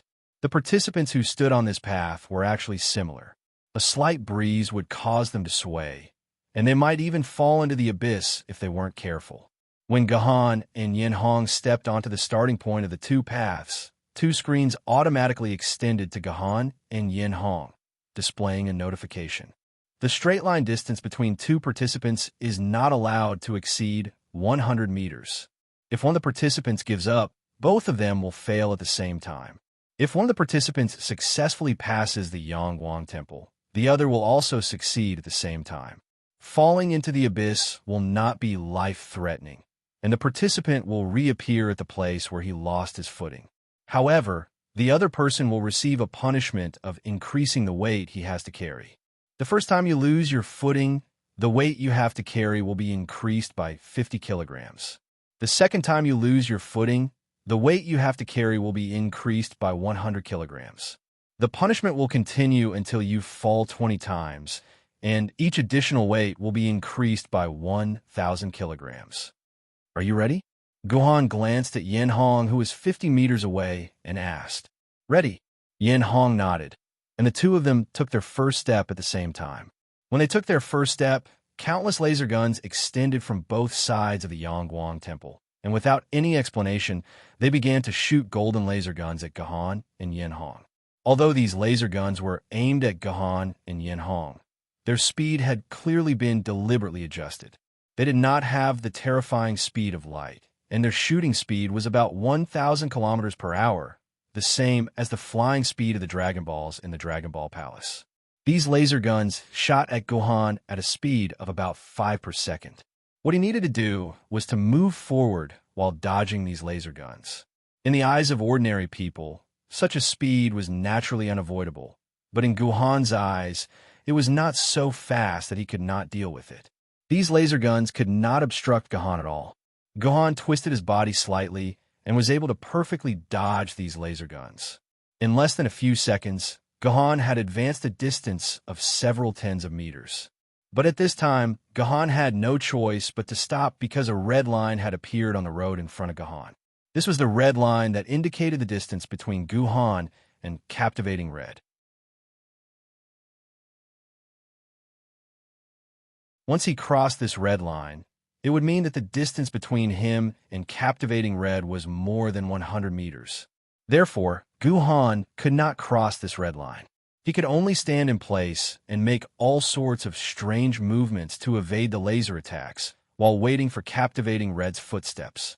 If Gohan's pace was like a rabbit's, then although Yin Hong's pace was not as fast as a tortoise's, she was only a little faster than a tortoise. Dodging these laser guns was obviously a huge burden on Yin Hong. She had to maintain a high level of concentration to barely dodge these laser attacks.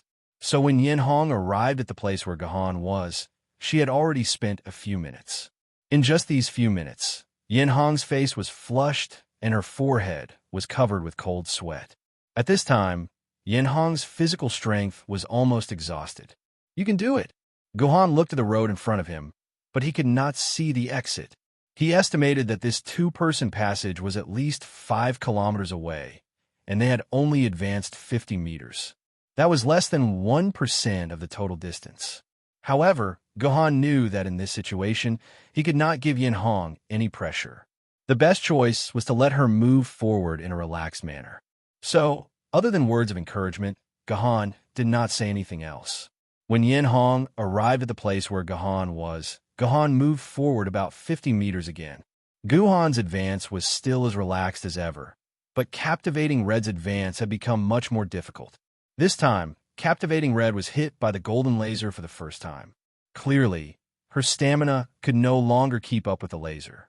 Fortunately, when the laser hit Yin Hong, it only shook her guard armor. Yin Hong's body was still unharmed, and she was still standing firmly on the road. She did not fall into the abyss, adding another 50 kilograms to Gohan's weight. "How much damage does this laser do?" Gohan asked loudly. He wanted to know how many laser attacks Yin Hong could withstand. "Not much. Less than 0.7% of my guard armor's damage." Sweet Crimson replied in a loud voice. 0.7% damage. It seemed that Sweet Crimson could withstand at least 130 laser attacks. This was good news. After that, Gohan and Yin Hong took turns advancing 500 meters. During this time, Gohan was not hit by a single laser. However, as Yin Hong's physical strength was depleted, her movements inevitably began to slow down. The number of laser attacks also increased. By the end of the 500 meters, Yin Hong had been hit by the laser more than 20 times. Such a situation had already made Gohan feel very uncomfortable. But something even worse happened. As the distance they advanced exceeded the standard of 500 meters, the frequency of the laser attack directly increased by half. Previously, there were 5 laser attacks per second. Now, there were 7 laser attacks per second. Although this rate was still within Gohan's capabilities, It was clearly not something that Yin Hong could withstand. When the frequency of the lasers increased, Captivating Red was hit by 5 lasers at the same time because of her panic. Countless ripples appeared on her shield. However, this was only the beginning. Although Yin Hong tried her best to avoid the laser attacks, it only made things worse. In just a few seconds, she had been hit by about 20 laser attacks. This was equivalent to the total number of laser attacks she had endured for the previous 500 meters. The energy of her guard armor had dropped to less than 70%. Don't dodge the laser attacks. Just run forward with all your might. Gahan could keenly sense that Yin Hong was using up a lot of physical strength to move forward while dodging the laser attacks. At the same time, her movement speed was surprisingly slow. It was better to let Yin Hong run forward. Although the chances of being hit by the laser attacks would be higher, her movement speed would be significantly increased. After thinking about it, the latter was more cost-effective, so Gahan said to Yin Hong. Yin Hong did not answer Gahan. Instead, she used her actions to speak. She completely gave up on the idea of dodging the laser attacks and began to run like a long-distance runner. Gahan immediately increased his movement speed to the same level as Yin Hong. However, compared to Yin Hong, who was able to take in all the laser attacks, he was able to move at high speed while dodging them all. At this time, Gahan's guard armor was still at 100% strength. The two of them sprinted for about 3 kilometers. The frequency of the laser beams increased to 15 per second, and Captivating Red was hit by about 9 out of the 15 laser beams. Finally, Captivating Red's armor shield could no longer withstand such a terrifying consumption. When it broke through the 3.5 kilometer mark, Captivating Red's armor shield silently exploded. In the next second, the golden laser shot directly at Captivating Red's arm, and a deep wound immediately appeared on her white skin. Captivating Red gritted her teeth and did not let out a groan as she continued to run forward. However, this was only the beginning. More and more laser attacks left countless wounds on her body. Although Yin Hong gritted her teeth and endured, her speed inevitably began to decline. Finally, at a certain moment, a laser hit Yin Hong's temple. Her vital part was hit by the laser. She instantly felt her vision go black, and then she lost control of her body. Her legs went soft, and she inevitably fell on the road, falling into the abyss. The exit of Yangguang Temple was still deep in the road. It was so far away that not even a trace of light could be seen.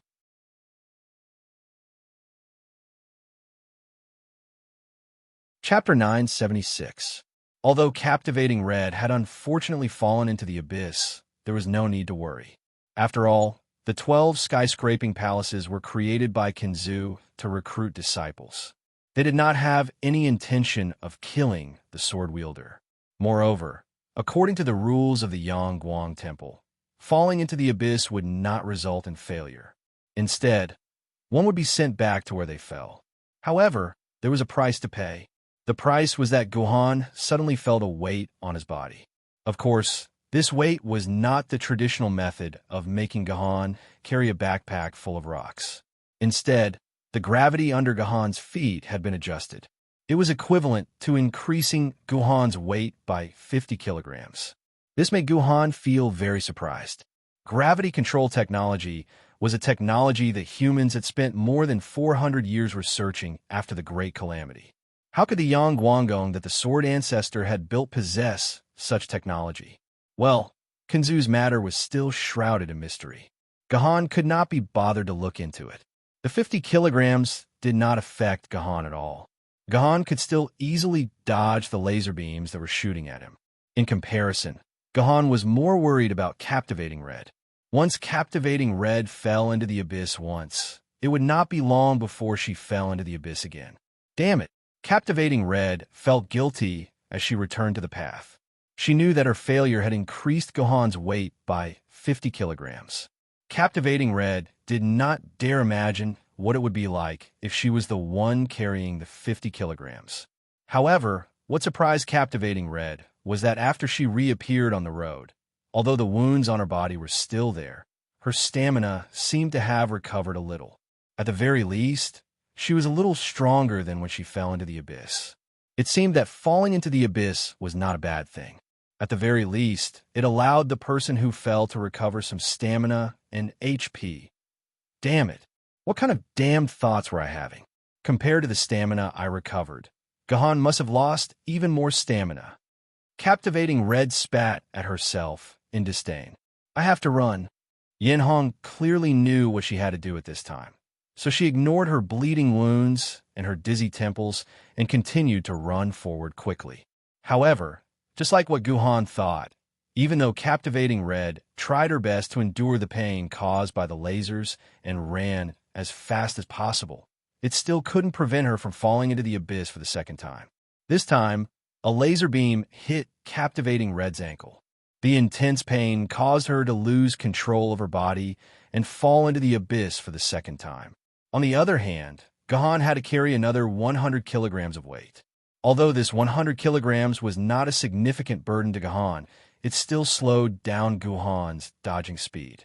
The two of them moved forward for another 3 kilometers. During these 3 kilometers, Captivating Red had fallen into the abyss 5 times, while Guhan's weight had increased by 150 kilograms, 200 kilograms, 250 kilograms, and finally 750 kilograms. This was equivalent to the weight of 10 Gahans. Ugh, Gahan, I'm sorry. After returning to her path for the 5th time, Captivating Red could not help but cry. She was not crying because of the pain on her body, but because of her own uselessness. Because of her uselessness, she had already increased Guhan's weight by 750 kilograms. However, Gahan did not increase her weight at all after running for 6 kilometers, and she could still run in the most relaxed state. This made Captivating Red instinctively feel that she was a useless burden, that she was dragging Gahan down.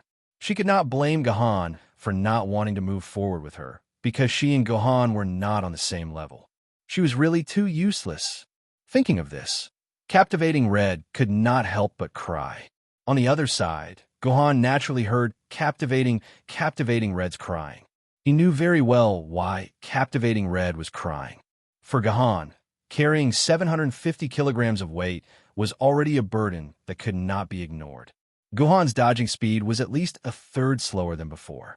However, Gahan could still barely dodge the increasing number of laser beams.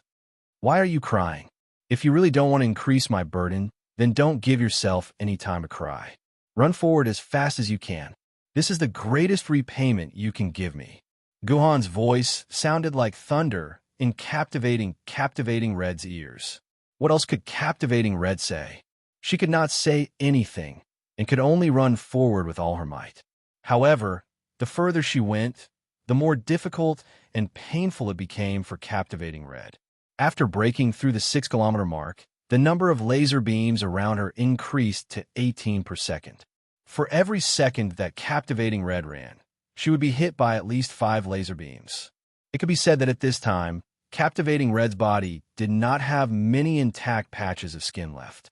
There were at least 150 wounds on her body, and many of the wounds even overlapped with each other. Every time a wound that had already split open was hit by a laser beam again, the intense pain almost exploded Captivating Red's brain. At the same time, a large amount of blood flowed out of Captivating Red's wounds, soaking her entire body. At this time, from Guhan's position, Captivating Red could no longer be seen as an Asian. She looked like a completely new race, a red. This was because Captivating Red's entire body was a blood red color, which was a perfect match for Captivating Red's name. Chirp! Another laser beam hit Captivating Red's temple, and she fell into the abyss with a thud. Although Captivating Red returned to the road very quickly, this time she did not get up and set off again. Instead, she directly fainted on the track, like a dead person. Ding! The laser beams that filled the sky suddenly disappeared, and the entire challenge seemed to have paused at this moment. Instead, a voice appeared in Gahan's ear. The voice said, "One of the participants has fainted, and his life is in extreme danger. The challenge is temporarily paused. For safety reasons, You can choose to give up the challenge and return to the starting position of Yang Guangong. Your teammate will receive proper treatment and will not be in any life-threatening danger. You can also choose to wait for your teammate to wake up and continue the challenge. Please note that once you choose to continue the challenge, your teammate's life will not be within the scope of Yang Guangong's protection. Your life and death will be your responsibility. At the same time, the pause period is only 1 minute. After 1 minute, the laser beams will start shooting again, even if your teammate is still in a defenseless and unconscious state. Lastly, this pause is the last and only pause. If your teammate wakes up and falls unconscious again, Yang Guangong will not pause the protection measures. Please consider carefully for the sake of your teammate's life. Thank you for your cooperation. If you continue the challenge, there is a 99% chance that your teammate will die. If she dies, the Yang Guangong will not take any responsibility because you were the one who decided to continue. This undoubtedly pushed Gahan to the edge of a difficult choice. To be honest, this was not a difficult choice for Gahan. If this was in the real world, Guhan might be very hesitant. However, this was a dungeon. Even if Yin Hong died, it was just a string of data. Gahan did not care about it all. It was just like how Gahan did not hesitate to kill Kinzu and steal his king of Yu's Gojin's sword. That was why Gahan decided to continue. He would wait for Yin Hong to wake up or watch as she was killed by the laser beams in her unconscious state. Time ticked by. The 1-minute pause period was about to end. Yin Hong was still unconscious. Everything seemed to be set in stone. Yin Hong would definitely die under the laser beams. There's no need. I'm doomed to fail. Seeing that there were only 5 seconds left on the countdown, Gahan suddenly stood up and decided to give up on the challenge. Halfway through his words, even Guhan himself felt a burst of astonishment. This was not Gahan's style of doing things. Gahan was not a good person. However, his body could not help but prepare to give up. When did I become so soft-hearted? Gahan smiled bitterly. However, he could not stop his body's instincts. However, before Gahan could finish speaking, Yin Hong, who had been lying unconscious, began to sway slightly.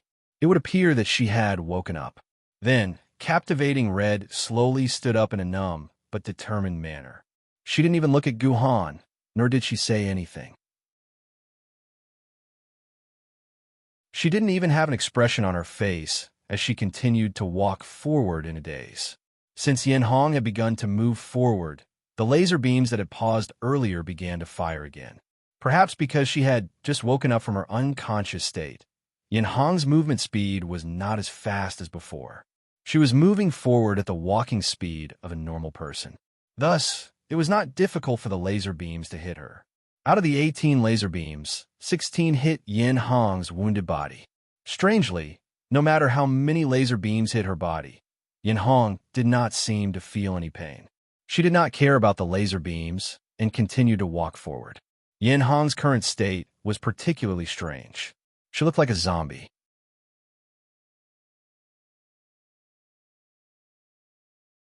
Chapter 977. I've heard that when a person is in extreme pain and also extremely determined, they can rely on their instincts to control their body. Under these circumstances, the body's pain will completely disappear, but at the same time, the person's consciousness will also disappear, and they will become a walking corpse. Could this be Captivating Red's current condition?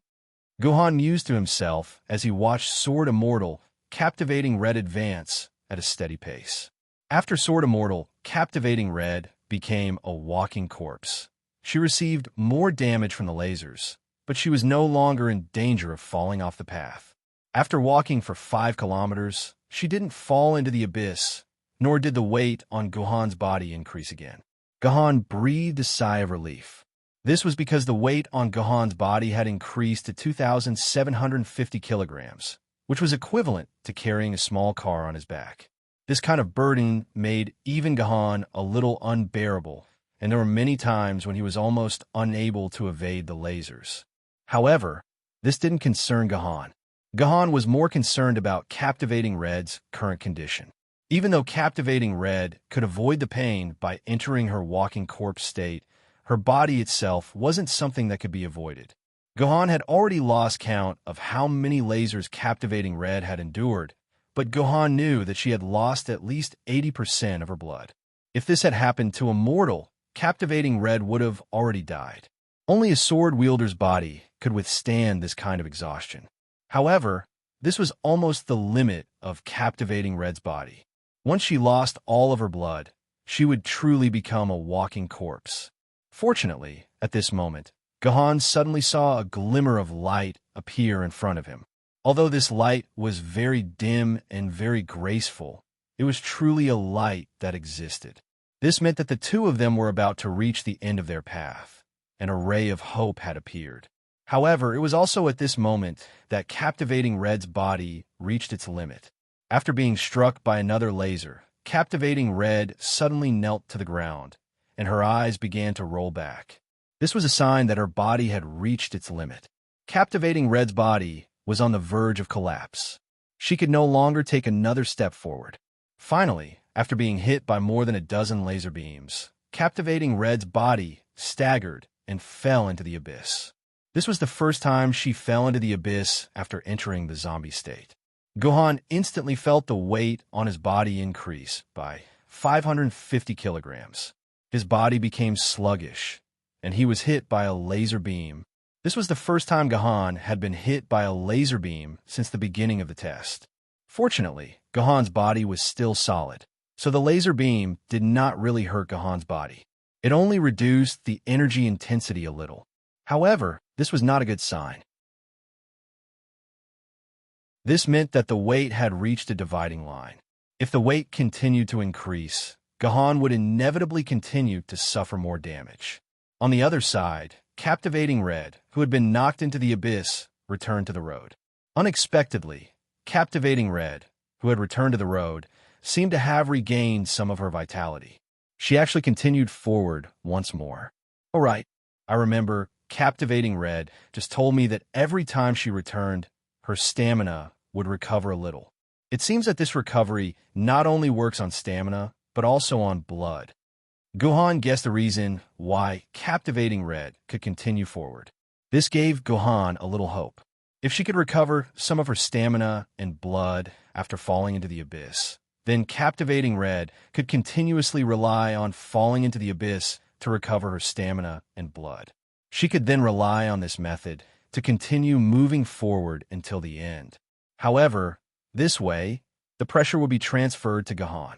Every time Captivating Red fell into the abyss, Gohan would have to bear a lot more weight. It could be imagined that Gohan would continue to be hit by laser beams in the future. If Gohan couldn't make it to the finish line, then everything would be lost. Both sides would suffer. Gohan did not think for long before making a decision. He quietly watched as Captivating Red continued forward. Every 100 meters or so, Captivating Red's health would be depleted and she would fall into the abyss. She would increase Gohan's weight and recover some of her health. Then, she would continue forward. This cycle continued for more than a dozen times, and the weight finally increased to the upper limit, which was 1,000 kilograms of weight per cycle. At this time, Gohan's total weight had reached 10,500 kilograms.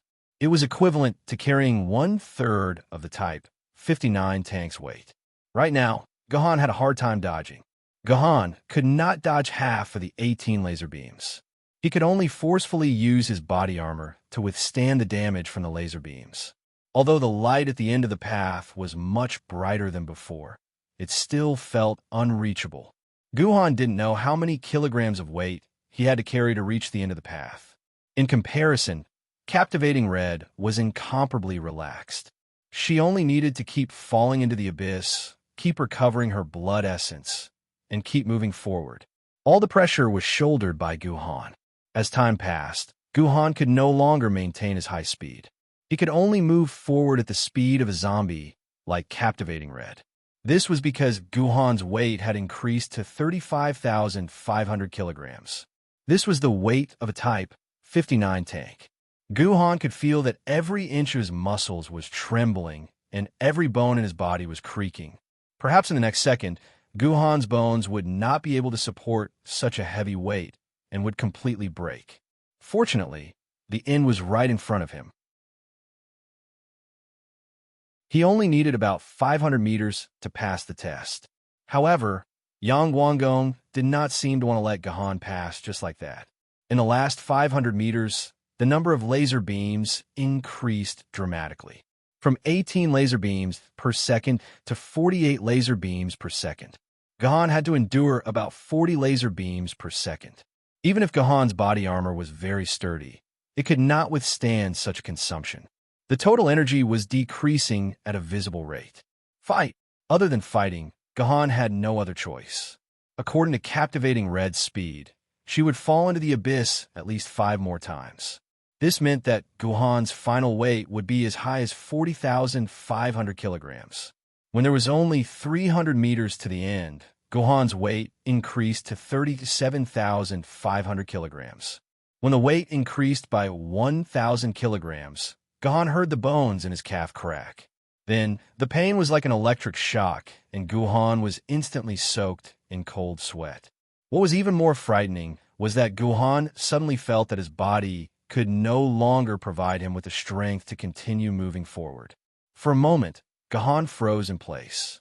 He endured the laser attacks while watching captivating Red pass him. However, Gahan could not even muster the strength to move forward. Don't forget, there was an absolute distance of 100 meters between two teammates. Once this limit was crossed, both of them would fail. Gahan could decisively stay at the red line and wait for captivating Red. However, captivating Red, who had entered the zombie state, could not care less about the red line.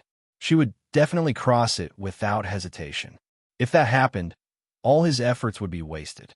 Therefore, at this moment, Gahan knew that he had to regain the strength to move forward. Only by moving forward could he save this dangerous situation. However, Gahan really could not draw any strength from his body, unless Gahan could enter the zombie state like captivating Red. Looks like I can only use that move now. That move that Gahan used was naturally the Green Lotus White Root Body. Only the Green Lotus White Root Body could allow Gahan to mobilize the strength of every cell in his body and continue moving forward. However, there was a huge problem with the Green Lotus White Root Body, and that was that the activation of the Green Lotus White Root Body could only be activated by the lustful desire of the solid cold itself. It didn't need a very strong, lustful desire. Just a little bit of desire was enough. However, the problem now was that Gahan, who was carrying the 47,500 kilogram weight, did not have the slightest bit of lust. It was like an extremely tired man. Even if he saw a naked woman in front of him, he would still be in a state of powerlessness. Starting point. Please. Helplessly, Gahan could only use his final killer move. He released starting point and whispered to it. Starting point instantly blushed, but at this time, captivating Red was less than 20 meters away from that red line, and there was no time for it to be shy. Therefore, starting point could only nod and agree to Gahan's absurd request, then kneel in front of Gahan and do some indescribable things. Finally, Gahan squeezed out a little bit of lust and quickly activated his Green Lotus White Root Body. Did I fail? Captivating Red slowly opened her eyes and found that she was soaking in a blood-red vat. Her body did not have any strength at all.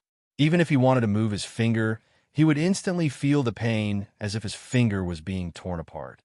What's wrong with me? Gahan, are you here? Captivating Red shouted in panic. Don't be noisy. You're fine. Just soak for a while more. As for Gahan, he's already asleep. Captivating Red raised her head and saw a beautiful girl with the words good wife and loving mother written all over her body. On this girl's thigh, a somewhat handsome and reliable man was peacefully closing his eyes with a slight smile on the corner of his mouth, as if immersed in a sweet dream. You're tuning into the Warrior Lore YouTube channel. Don't forget to subscribe and join us on this journey to catch the most captivating stories.